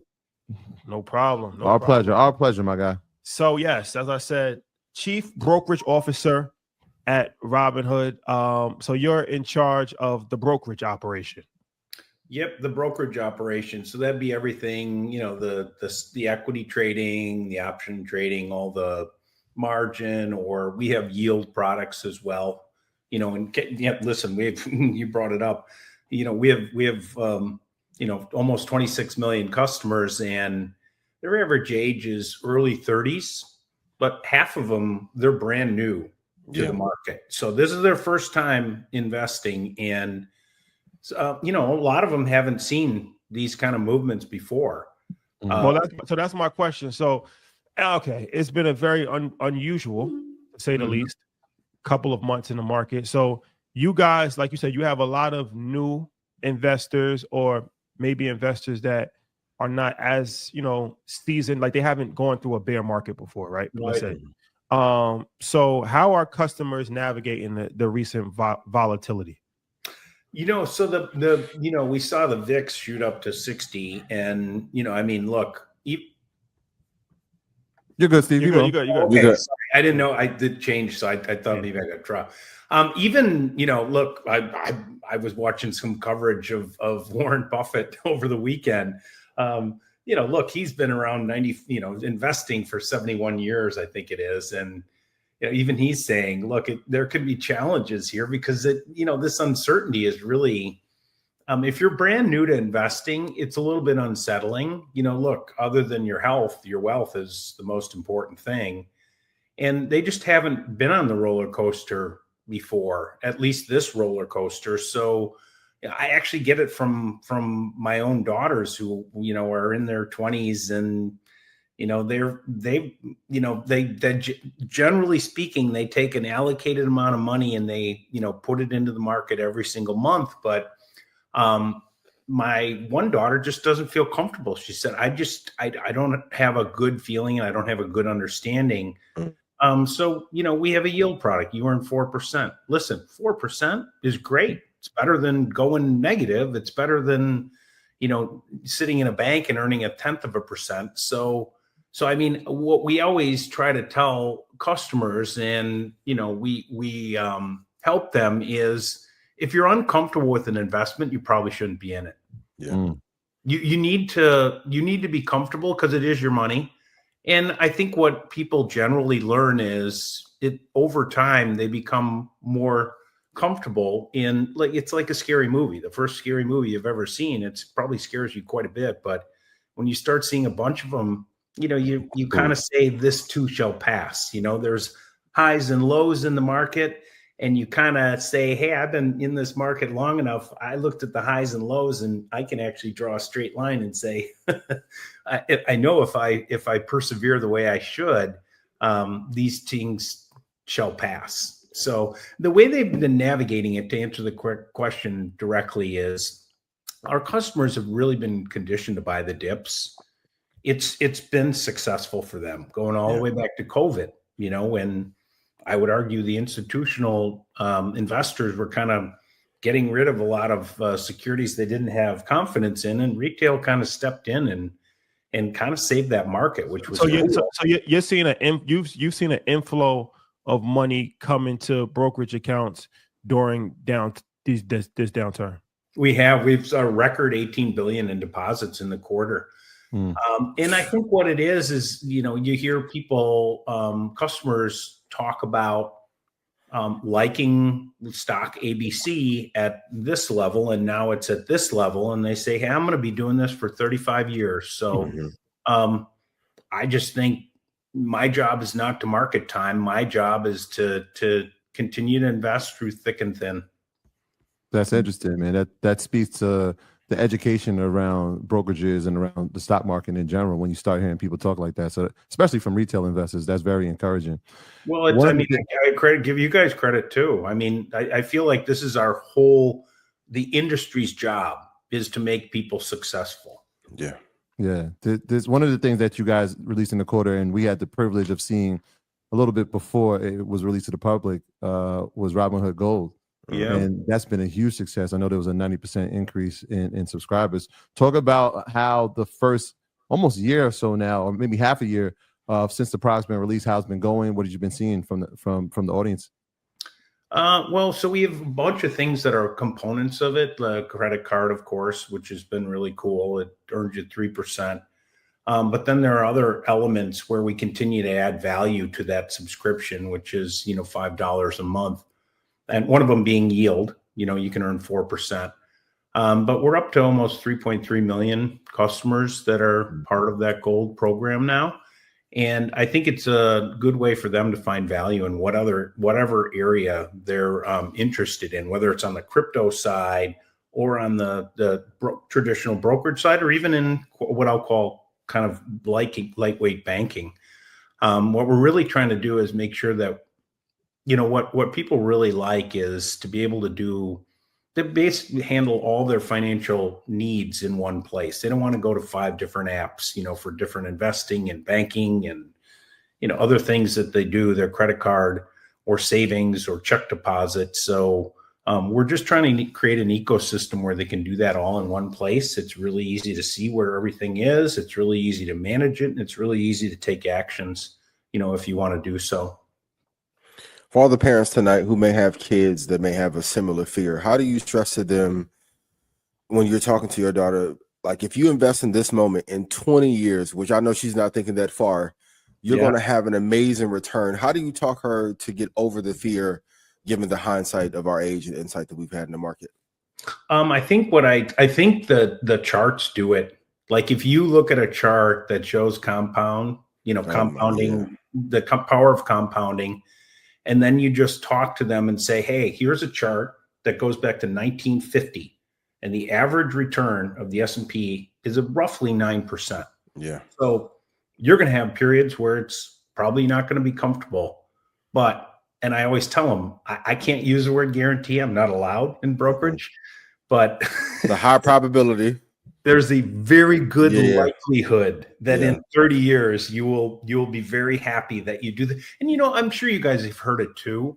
The number of people that I've encountered that have started investing at late 40s or 50s, all they ever say to me is, "Man, I wish I would have started this earlier." Yep. I wish I would have started earlier. I would have been in such great shape. So, okay, you had $18 billion come in deposits. That's actually, obviously very encouraging as far as people buying the dip. But for options, how has that been for options?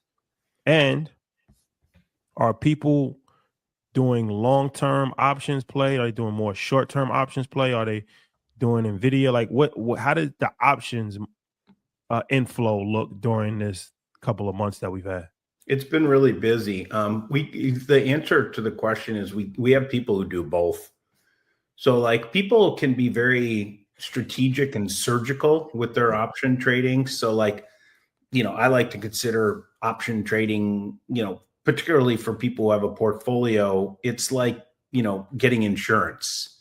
And if I knew a storm was coming on a particular day, I'm not going to buy insurance for a month. Yeah. I'm going to buy insurance for a day.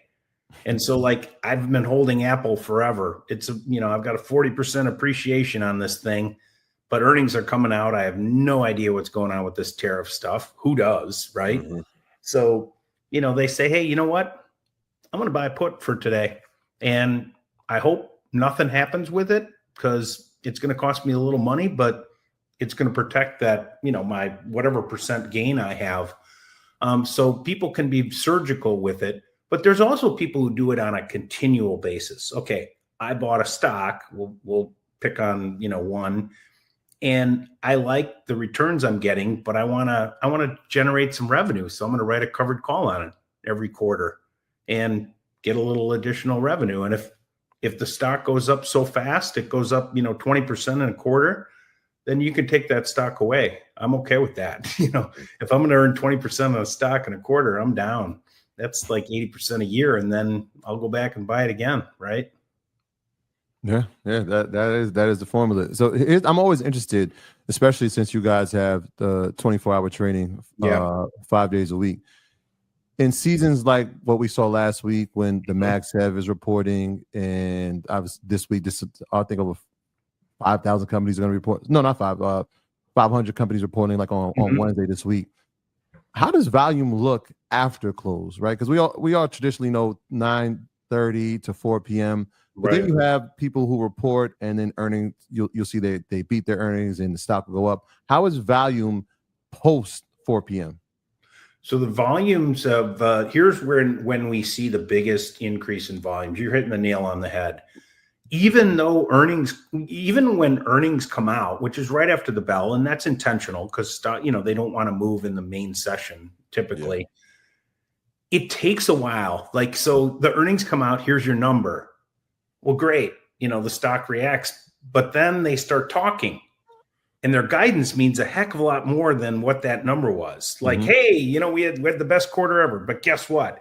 Next year, we're going to fall off a cliff, right? Yeah. That's at 8:00 at night, So having the ability for customers to be able to react to this news when it's happening is super important and something that we've been sort of pushing on for so long because like people, they understand it's an electronic marketplace. We lived through COVID. There were no humans on trading floors and it functioned pretty well. Yeah.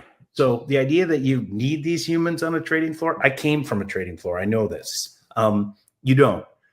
The other thing that I think is super interesting is the busiest nights we have are Sunday nights. Do you know why? You have a weekend full of news. that happened.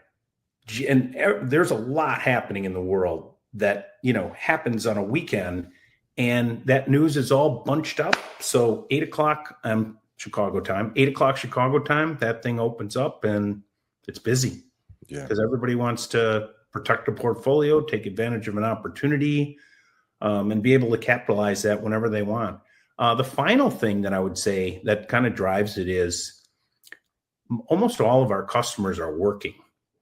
And the time when they do a lot of their research, when they do a lot of their education, is not during market hours.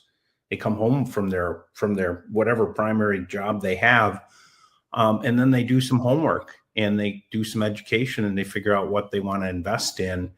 And they're often very frustrated by the idea that they got to wait for somebody to ding a bell the next morning at 9:30. You know what I mean? They say, hey, if I want to buy stock ABC at $10, I don't care when I buy it. It's like telling me Amazon's closed. Why would Amazon ever be closed, right? Yeah.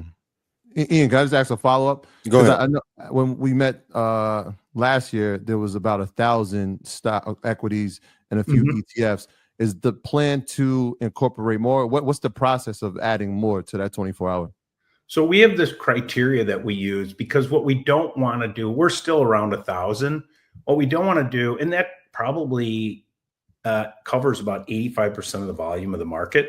What we don't want to do is get, stocks in there that trade like 3 times a day, because then they're liquid. It's going to be really wide and it's going to be a bad experience and there isn't much demand for them.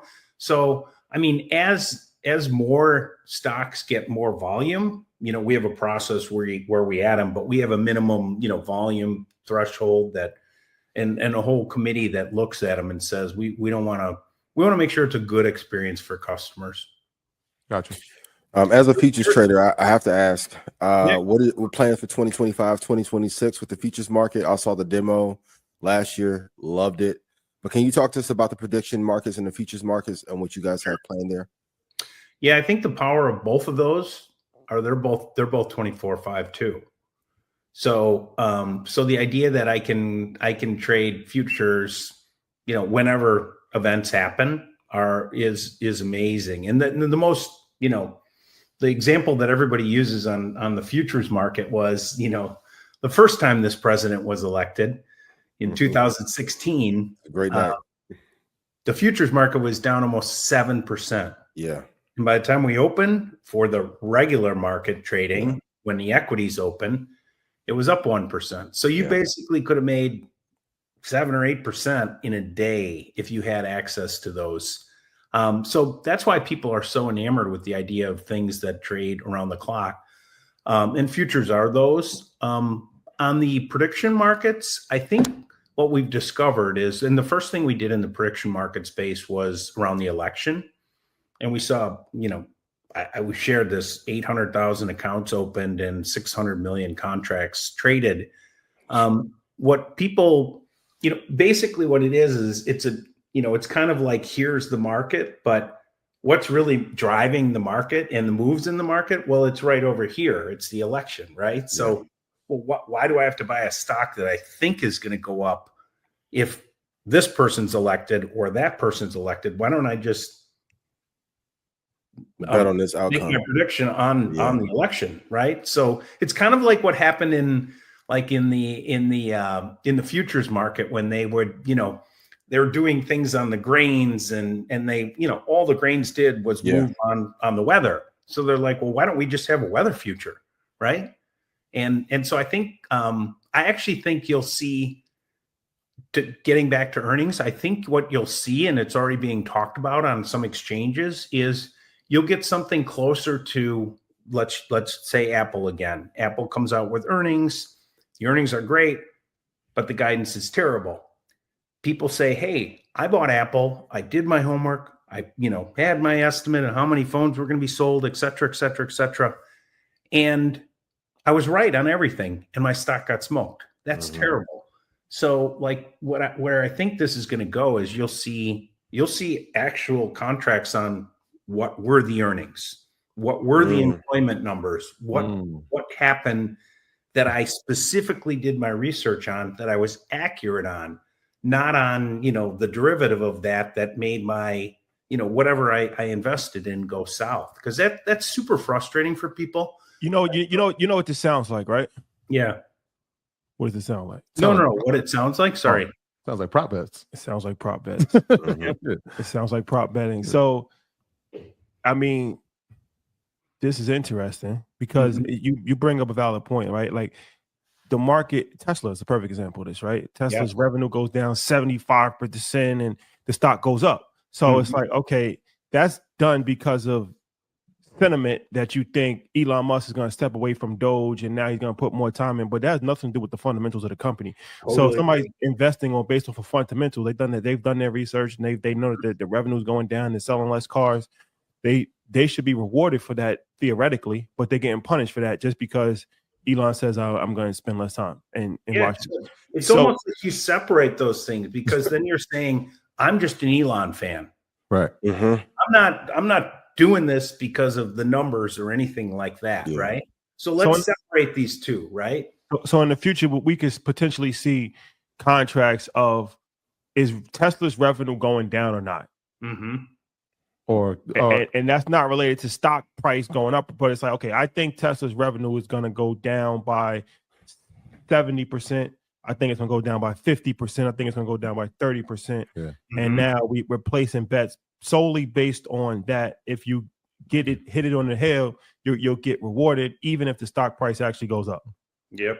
It also opens up a couple other tangents too, because if you think about it, like I don't think I was predicting if Elon goes and helps, with Doge, the stock's going to get smoked globally because people are opposed to that. So, if you're like, here's another vector where I can, if I'm geopolitically involved. That's another hedge. Yeah.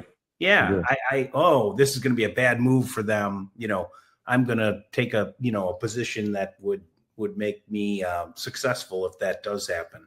Well, because it's the prop betting thing is interesting because it's like, for instance, boxing is a sport that's comparable to this, right? Because it goes by a judge's decision, not necessarily by how many points you score. So somebody can actually land more punches in a boxing match and lose the fight. So you can say, okay, well, I'm gonna bet that this person lands more punches. I can't control the judge's decision. Yeah. But even if he loses the fight, I'm still going to win because he could potentially land more punches. But let me ask you this, though, because I do have a question that I'm sure some people have. So margin, right? You guys have your margin book reached $8.8 billion by quarter's end. It's a lot. So how do you balance consumer demand for leverage with responsible risk management? Yeah, I mean, it's a good question because what you don't want to do is see, like we talked about in the beginning, you don't want to see people, get out over their skis and not be able to understand, the leverage is a great thing when it's working for you, but it's a double-edged sword. When it's not, it's terrible. Yeah. Yeah. So I think what we try to do is just educate people to the extent that we can on just how they should invest and when they should. And part of it gets back to what we talked about initially. Like if you're ever in a position where you're uncomfortable with the position, you shouldn't be in that position. Like you shouldn't be in that position. You should either trim that position down a little bit to where you feel comfortable or you shouldn't be in it. And that extends to leverage as well. So I think what's your advice for people that, because we never really talked about this before. What's your advice for margin, people that want to use margin? That they want to use it? Yeah. I would say if you want to use it, I would be very methodical about the way you use it. So in other words, like, here's the way I would think about it. This is me personally. If I see an opportunity in a stock or in something that I think is a really good opportunity. Like I've been following stock ABC for a long time. The fundamentals look amazing to me. I think there's an opportunity that others are missing and it just doesn't look like it's trading where it should be trading. That to me is like opportunistic. And I say, you know what, with the amount of money that I have in my account, I think I have an opportunity to get outsized gains. Would I advocate that people do that on a continual basis? No, I would not. I would say, you always have to come up with a plan, stick to your plan. And that's good or bad. So if that goes against you, then you have a plan to get out of it. The same way you have a plan to get out of it if it goes in your direction. And I think the thing that we've been really, really pleased with seeing is that when people stick to a plan, like you can't change your plan in the middle of the movie. You have to stick to that plan. And when they do, I think that we tend to see more success. But so the direct answer to the question is, I think what we tend to see is people using margin episodically when they think that there are opportune times, for that to be a good thing for their portfolio. Was last month one of them? Was last month? Yes. In the eyes of some customers, I think so. Yeah, because I think they tended to see, even though our margin balances came down, that's just because the balance, balance of everything came down. It's 20% lower, But I think you see people, like, you can watch them become more aggressive when they think something is at a level that they feel is really attractive. Yeah. Steve, you guys sit in a unique position. Obviously, you said the average age is about 35. And so for a retail investor, but you are seeing sophisticated trading behavior, right? When you just talked about margins, even options, buying low during opportune times. What are some of these other characteristics that you're seeing? Obviously, you've been in this space in finance for a number of decades. Yep. What are some of the other atypical things that you're seeing from such a young age demographic when it comes to trading? What's kind of interesting is, so I came from the world of Schwab's and TD Ameritrade. The average customer age is 55 to 58. Their accounts are way bigger because they've been doing it for much longer, and they're at the end of their, or toward the end of their investing. What was the average account for the Schwab? And just average account over there is like 250. Average account at Robinhood is about 7K. Okay. So there's a couple things. Number one, I absolutely reject the idea that just because I'm younger and my account's smaller, that I'm not as sophisticated. I can tell you with absolute certainty that's not the truth. But I think that the thing that's kind of ironic is there's a lot of similarities between these customers, even at that age with that account size, and the younger ones with the smaller account size. When the market starts doing what it has done in the last month, becomes very volatile, customers move away from individual securities and they trade broad-based ETFs. They trade the SPDR, the IWM, the QQQ. Because here's their logic. This market has moved down 20% in a very short period of time. I like stock ABC, but I don't have as much certainty that it's going to rebound as I do that the market is going to rebound. So and by the way, this happens across the industry. Like, you can see the volumes across the industries. Broad-based ETFs become a bigger percentage at Robinhood, at all these other places. And it's just a safety factor for customers. Like, they want to be opportunistic, but you're protecting yourself, right? Like, if there's some anomaly with one stock and I'm wrong and it goes down 50%, that's ugly. If there's some anomaly with one stock and I bought the S&P 500, it goes down a penny, right? I'm glad you said this, because something I've been saying for a long time. It's right in line with our philosophy, for sure. On the AI side, I have a question for you. What plans do you guys have for AI in terms of integration on the platform that you can tell us about? Because I think at some point there will be some kind of integration into Robinhood Gold, but is there anything you can tell us about how you can use AI to become a better trader or investor on the platform? Yeah, we're doing a lot of it, like a lot of financial services companies, we started internally. So, I mean, efficiencies and helping people. But I think one of the first things we're doing, and one of the things we talked about at our Gold event, was Robinhood Cortex, which is essentially using AI to, if I have a portfolio or I have a watch list and I have interest in these securities, like anything that's happening, any market moving news, we aggregate it and get it to you right away. The second iteration of that will be, okay, well, now I want to know, I'm bullish, I'm bearish, I'm, neutral. What is a good strategy that you think might be able to assist me in whatever that investment thesis is? And that's where I think, that's where it becomes really interesting, and that's the next iteration. So like a real-time AI advisor? Yeah, exactly. Okay. Yeah. Well, Steve, thank you for your time. Before you leave, I just one last question. Yes. The Trump administration, interesting choices that they've been making so far. Oh man.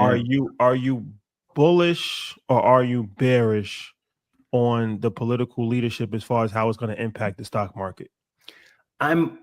It's weird. I'm bullish on some of the things that are being done. I'm bearish on the way they're being done.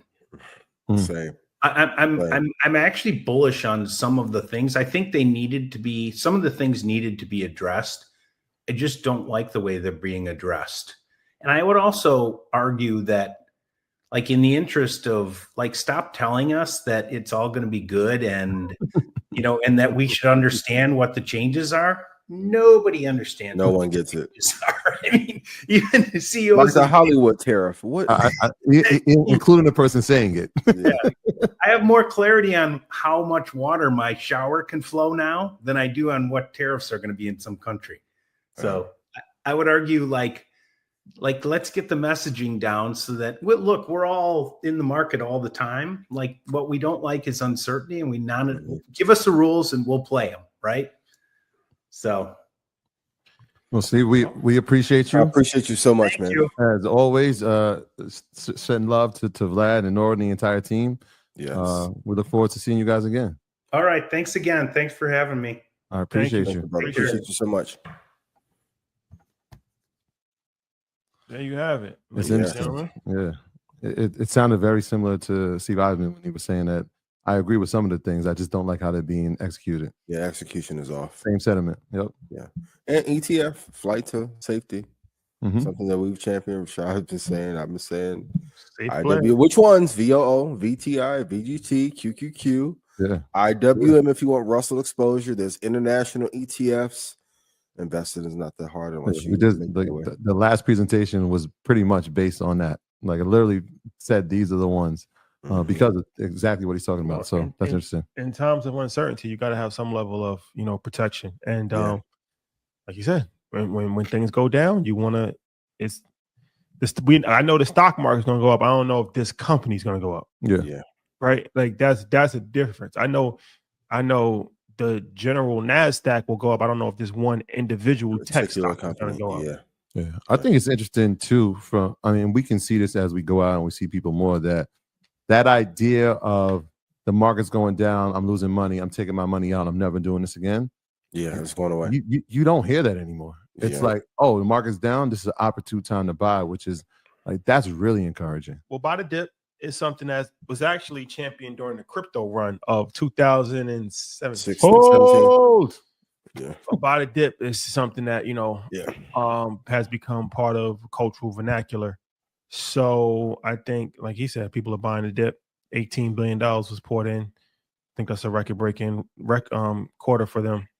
So, yeah, I think people are understanding now that it's not a time to necessarily panic, but buying the dip is not a strategy either. You gotta know what you're actually buying. Based. That's like when we talk about COVID, there was a lot of negative impacts. That's one of the positive ones where people saw this happen before and they took advantage of it. And like, here's something like that comes again. Let's take advantage of it.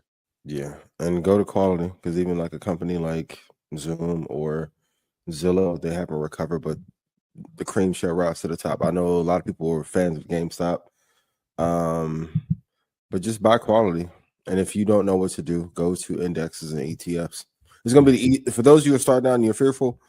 If you buy the indexes first, then you begin to buy individual stocks, it'll make your journey a heck of a lot easier. It's really hard for the SPY or QQQ to actually go out of business. I think he said one of the most important things was watch us. Big facts. I've been telling you, face facts. We got to give ourselves, every now and then pat yourself on the back, Ian, Rashad, and myself. Like, a lot of that education happened because of this type of movement. And it was not here prior. Yeah. I appreciate y'all. Yeah. Sure. Invesco QQQ. Everybody should have that in their portfolio. Invest with Invesco. Invest with Invesco. Build with BlackRock. Any more? One Salute more. Yeah. to BlackRock. Invesco as well. Yes. Oh man. Okay. Vanguard. Shout to Vanguard. I have a slogan for you next week. I love y'all. For sure. Rashad, if I made a dumb purchase, what should my dumb purchase be? If you do make a dumb purchase, Yeah, come on. No, save it for Wednesday. Save it for Wednesday. I got a bunch of ideas for you, bro. Oh, do you? I got a bunch of them. I got a list. You ready to clip me up? All right, I'm putting that in the notes. What Gotcha. should your dumb purchase be? I I don't think you'll do it though. Like you're so yeah, we conservative. gotta have a conversation about these bags too, because I did actually. Which ones? Somebody was. A lot of people had feedback about the clip that we had about the Birkin bag. Designer bags. And so there was people that was actually in the comments, and then I actually spoke with a person. They were saying that our take was off, misguided. misguided. In what way? Because of the appreciation of the bag? They said that Birkin bags appreciate over the course of time. Mhm. There is a marketplace to sell them. Mm-hmm. You can sell them relatively easy. Most people that are just buying Birkins have to buy them from secondhand because you have to establish. They gave a whole relationship. Oh, you can't walk in They the gave a store and whole buy it. thesis why It's it's a liquidity issue, and you can't scale that. gave a whole. That's a part. Yeah, there is a market for it. The clientele for that market. I mean, good luck. So yeah, they gave a whole thesis on why. But these buying a Birkin bag is a good. Was this a woman or a man? Because it's going to determine my response. It was a woman. Never mind. But Birkin is that is such an expensive. And even Chanel bags. Like even now, I've been into the store a few times, and I'm looking. What's the Chanel? I'm looking at the bag that I bought maybe 4 years ago, and it's up like $6,000. The same exact bag. Allegedly. Yep. No, not allegedly, bro. It's actually. I'm telling you, bro. I got the minis are up $3,000. I bought it. I remember when I bought it. I went back to the store, allegedly, maybe over the past couple of days, and I looked at a different color jumbo. $5,000 difference. But that's inflation. what I'm saying. But how do we know? Price? All right, the price is $5,000. Yeah. But has the value gone up $5,000? Because there's a difference. No. Well, here's what. Right? No. Here's how. Right. If I have. Well, not I have, but my wife has one that's in perfect condition. Maybe she's wore it once. That $9,000 bag can now be sold at that market price. No. Well, potentially. Or it could be sold a little bit under the market price, which makes it even more desirable because you can't get it if you at have the retail. If you have a buyer that's willing to pay for it, in theory. I mean, that's all business. Yeah, but some things have higher liquidity than others. But why did the price of the bag go up $5,000? That's the question. Because when you are the leader in the market, you can do what you want to do. That's price manipulation. No, that's free market structure. Yeah. But free market structure still has some level of guardrails that have to be protected. You can't price gouging is illegal. Yeah, I mean they put the price, they set the price. The demand is there. Price gouging is illegal. It's like why are Harlem's 150 cash right now? Well, they're not even. What do they call them now? Air Force Ones. No, they don't call them that. G Fazos, I think they call them. I'm not that hip. We grew up. They went from 79 to 99. Now they want for sure. Yeah. The shoe was the same. Inflation. Yeah, inflation. That's what happened to the bag. Market. Yeah, it's happened to the bag. The cost of leather went up. But maybe we'll talk about it on Blackout. But since the sister brought it up, I have no pushback for it.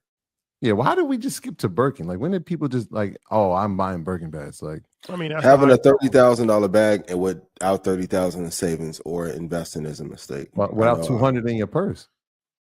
Facts. Not that sister, but it'd be some of y'all who went to sit down maybe in Maxie's and y'all be sleeping on a twin bed. That makes no damn sense. Bag living in a plastic bin. Yeah, stop.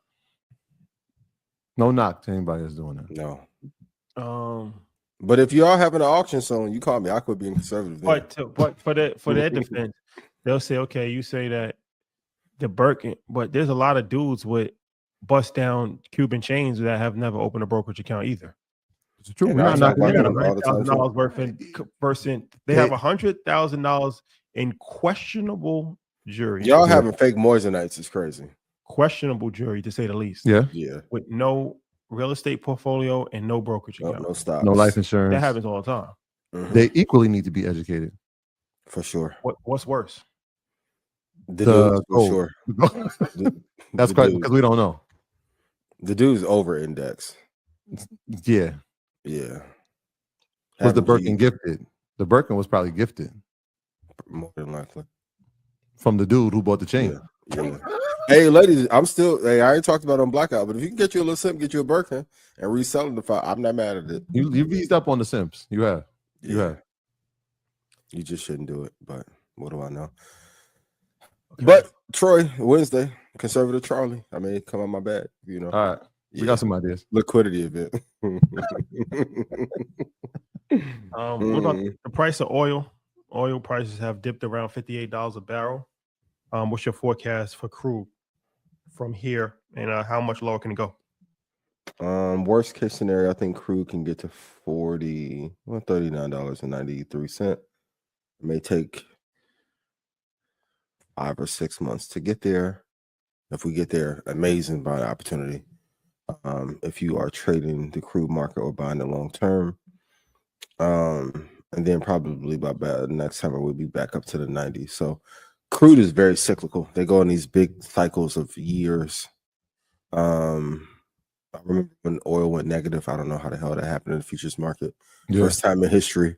And then 2 years later, it got to an all-time high. So they can get to 39.98 around that area. That would be an area where I would be interested in buying. And anytime it's got to that 39 to 40 level, it was definitely time to buy if you look historically. So, but I wouldn't worry about this. We have so many other things on the table that we should be worried about. Crude probably isn't even in the top 50, but and it's been a steady decline from that exorbitant pricing of 120 of a couple years ago in 22. Maybe we can get the $1.98 a barrel. I mean, a gallon. Yeah, maybe. And that was probably like in Idaho, some random place. One gas station. Please just send me a picture, tag me in it. I just want to see it. No, you can just AI it now. Yeah, this is AI. I'm gonna tell you what's that. Matter of fact. Yeah. Alpha, what? You're right. You're right, bro. $1.98. I said, man, that was like the price when we was in college. What? So. Okay. Oil. Palantir has stock dropped, then it's back up again. And it's up over 10% over strong AI and defense contract news. What's your ideal entry point for Palantir? Going back to that mastermind.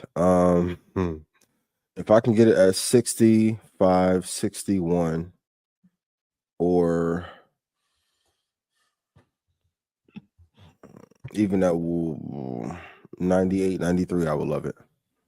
One of those two prices. I think Palantir in the next year and a half probably should get to 158.95.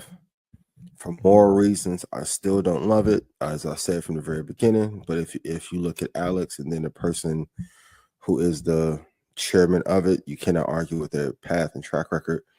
So for that reason, I do see it did have a precipitous increase in pricing. Yeah. Just morally, I don't like it. But you cannot deny they are a blockbuster stock, and if you've invested in it, you've gotten great returns in it. If you've invested in this year, you've had a hell of a year. Over the past maybe 2 years when it was trading maybe at $9 to see where it's at now. You don't like it because of the technology the technology piece. Okay. Yeah. Even the mastermind, one of the greatest entrepreneurs of all time. Like you can't argue. I may not like his personal political leanings, but in terms of what he did in startup land, that's Triple H. For sure. Trump is Vinnie Mac. It's about to be over. And some will say, well, how do you like Anduril but not Palantir?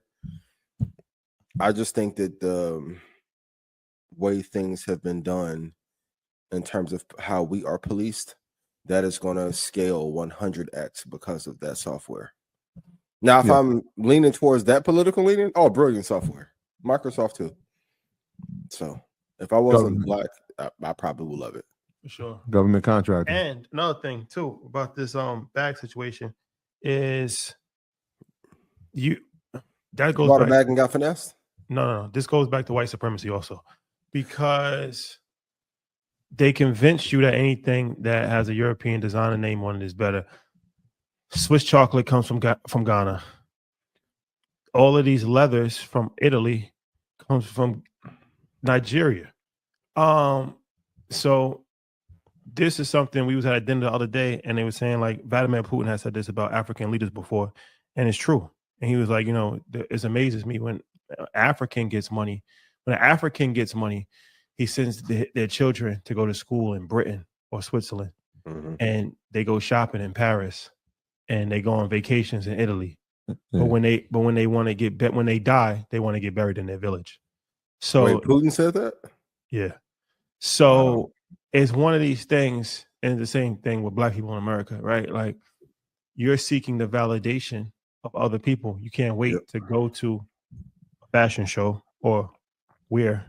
I don't even wear designer clothes, honestly, unless I like it, but I really don't. 80% of my king. Oh, okay, but that's 80% of my closet is not designer clothes. I don't go shopping in those type of things because it's like the clothes is not going to fit you anyway. I say that to say we really got to reevaluate the way that we're spending our money, because all of these luxury brands are just marking up their items. Like Mike and Mary, shout out to him, but the only reason why they have validation is because they're from Europe. True. How many luxury brands come from other parts of the world outside of Europe? Forget Africa. Any part of the world. How many luxury brands? Australian. How many luxury brands are there outside of Europe? Just a handful. A handful, exactly. Yeah. Not a lot. Yeah. And even if they are luxury brands that are from America, they've gone to Europe to manufacture in some way. Right? You think of Ralph Lauren. The little final touch. Yeah, Ralph Lauren. I don't look at Ralph Lauren as a luxury brand. I'm talking about like luxury brand Tom as far Ford. as like, yeah, but Tom Ford had to go to. That's what I'm saying. Even if they Europe. did, they went over there. And then he became the head of Gucci. Yeah, you had to go to Europe. Yeah. So I'm thinking of Louis Vuitton, Chanel, Gucci, that type of the whole LVMH tree. The whole LVMH tree. Yeah, that's Europe. That's European. Specifically France, Italy, like a few countries in Europe, not even a whole part of Europe, right? Yeah. Think about it. These are the same countries that colonized the whole world. Man, they don't want to hear that. They trying to get lit, and but it's cool.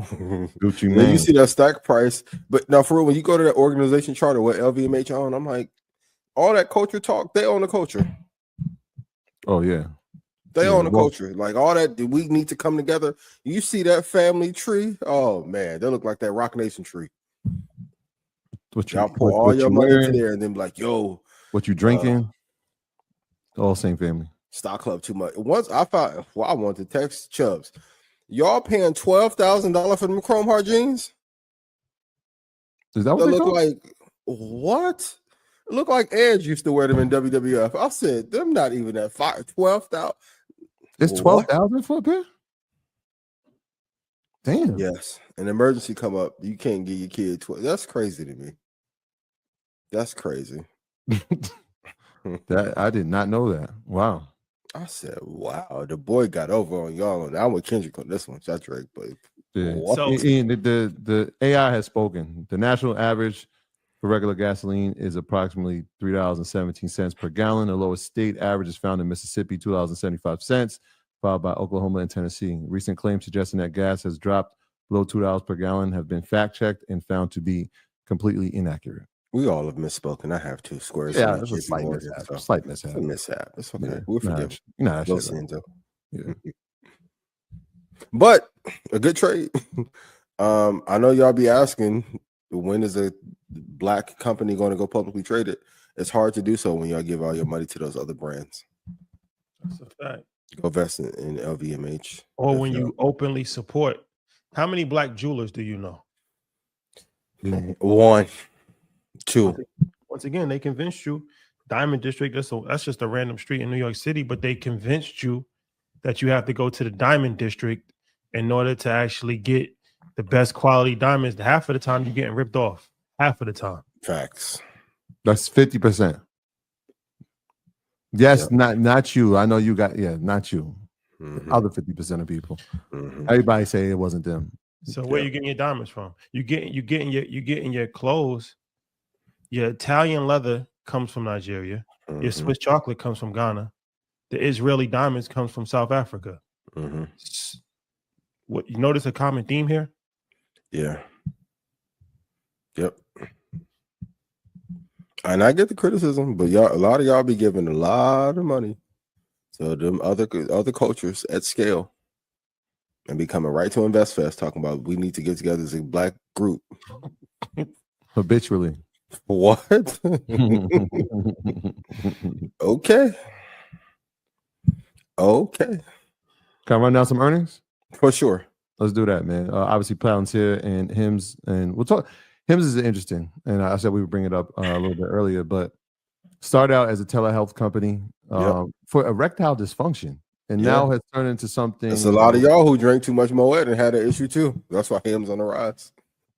They recently last week they announced their partnership with Novo, who produces Wegovy, and so now you can get Wegovy, which is the weight loss magic pill. Well, not pill, dose right now. I think they're in trials to get the pill. I know Lilly's ahead of them in terms of pill form, but now you can get it as a prescription through HIMS, which is huge.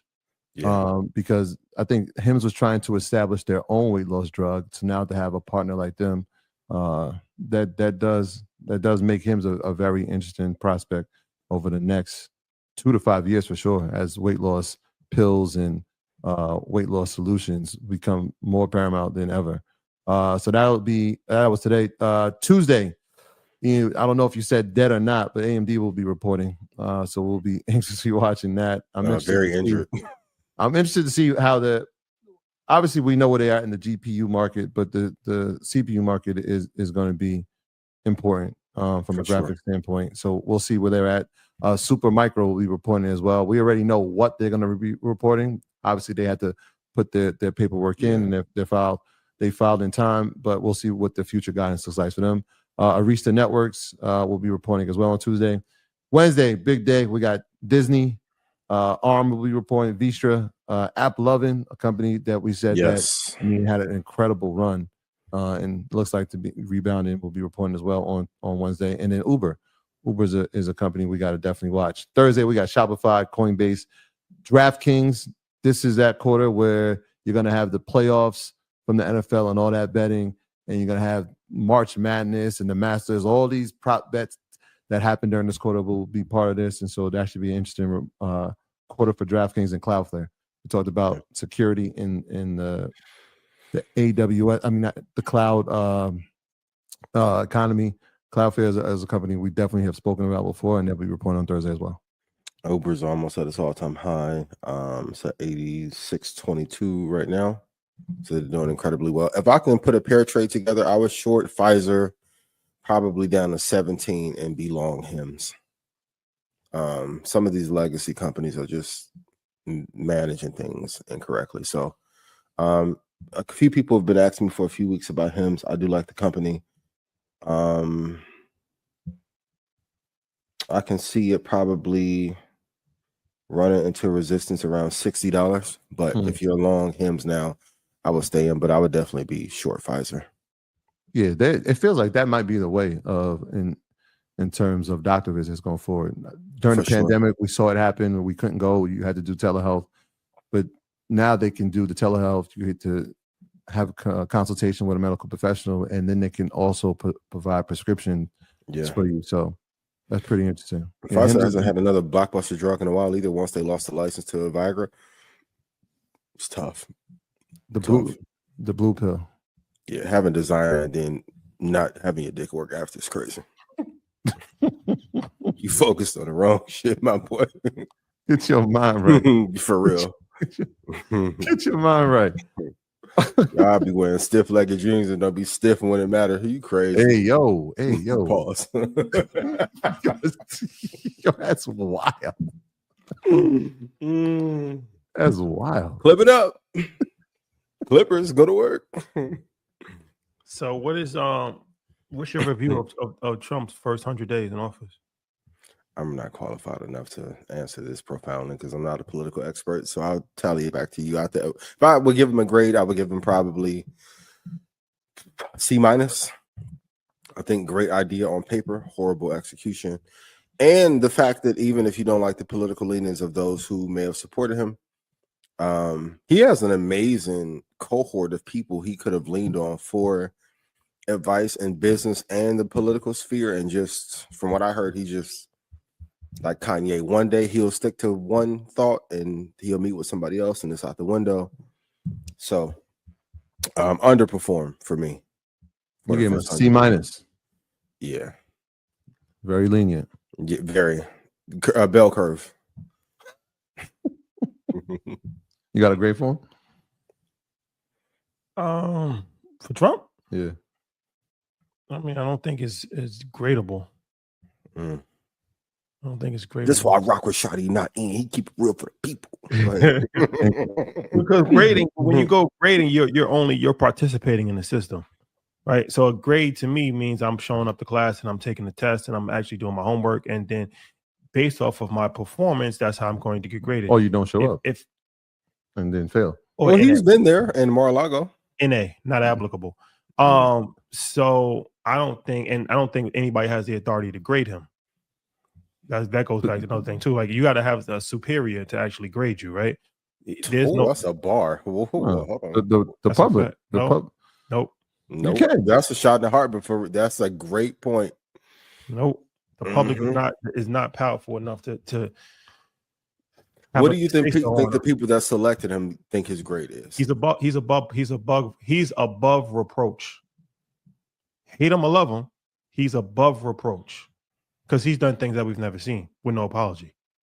So he's put himself in a level above reproach. When the Supreme Court has a unanimous decision, that's almost impossible with this Supreme Court. They have a unanimous decision, which is pretty much a mandate to tell you this has to happen. And you say, no, it's not going to happen. Now, what's the recourse for somebody that's openly defiant to the Supreme Court? We don't know because we've never really seen that happen before. Yeah. This is actually precedent that he's setting. So it's like, okay, what's going to happen when your parents tell you to do something and you don't do it?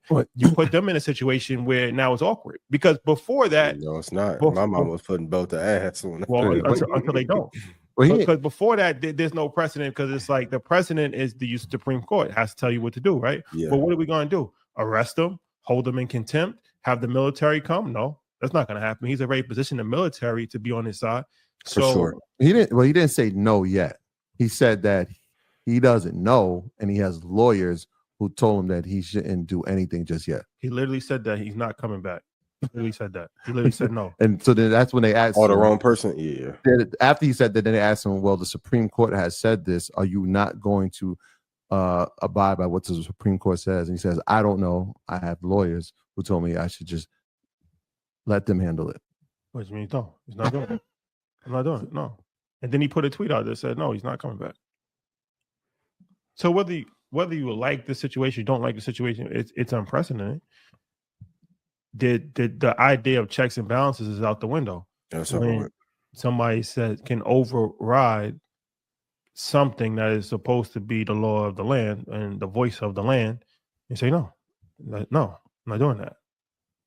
That's unprecedented. So he's above reproach. All right. Well, what about the things that he has implemented?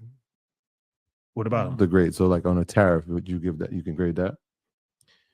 No. The idea. I'm just talking about singular issues. What he's done. He's changed the whole country. The world. Changed the fabric of the whole country. So you give him incomplete. You give him NA. Not applicable. Above reproach. He's above reproach. Joseph, I know you're in the comments, so I'm gonna give a little pushback. If he changed the country, we have to be honest that the country was broken before he took office. For sure. It's been broken. Has he changed it, or has he allowed people to feel proud to express their true viewpoint? Oh, for sure. But if my thing is too, on the other side of the candidacy, I wish they would have done some of the things the way that he did and just be unapologetic about them and not play this vanilla bullshit which causes shellacking in the polls. Well, somebody posed this question, and maybe y'all could tackle it on Wednesday. They were like, there's been third parties before in American politics. Will there ever be a third party that actually has a legitimate chance to, become a candidate? Never. Too much money at play. Too much lobbying power. Too much institutional pressure. And then a lot of times they may have great intent, but you end up splitting votes. Right. And I still feel bad for Bernie Sanders. It's a conversation I don't want to have, but he was railroaded. A lot of this goes back to that. We could have course corrected, and they snatched that opportunity from him. He was just as wild as Trump, just on the other side, but he was fearless in approach. And then when he could have won, they took the opportunity from him. So, yeah, interesting. We'll see. Yeah, that was part of the argument. It was like, who would have enough capital to do it or get behind it? Then it becomes a swing, right? Like if an independent gets 3%, then that takes away from somebody who potentially won. So, yeah. Stephen A., I love your press run, but he told him. You saw when the president spoke to him? That was interesting. Trump? Yeah. He said that he spoke to him, No, he called in. He was on with Bill O'Reilly in Como. What did he say? He was like, I love him. He's a great entertainer. I think he definitely should take part in it. I think he should run. Getting an endorsement from that was crazy. The Republican commander-in-chief when you run a Democrat is crazy. Yeah, that was wild. Yeah, I see you playing both sides, my boy. He said people love him. He's a great entertainer. He'd be great. He has the personality. But if we're going to be real, better chance to AOC. Democratic Party, y'all didn't listen to me last time. Listen this time. It's not her turn yet. Don't send her out to the slaughter. Don't do it. Not yet. Not yet. Too soon. Yeah. Yeah. Yep. Well, it's been an eventful Monday. I want to give a shout out. I gotta give a shout out to is it Malia Obama? She directed this Asia Wilson Nike commercial. Oh, did she?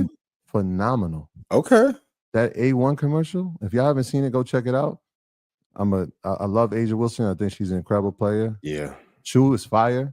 Yes. Once in a lifetime talent. The commercial? I didn't see it. Okay.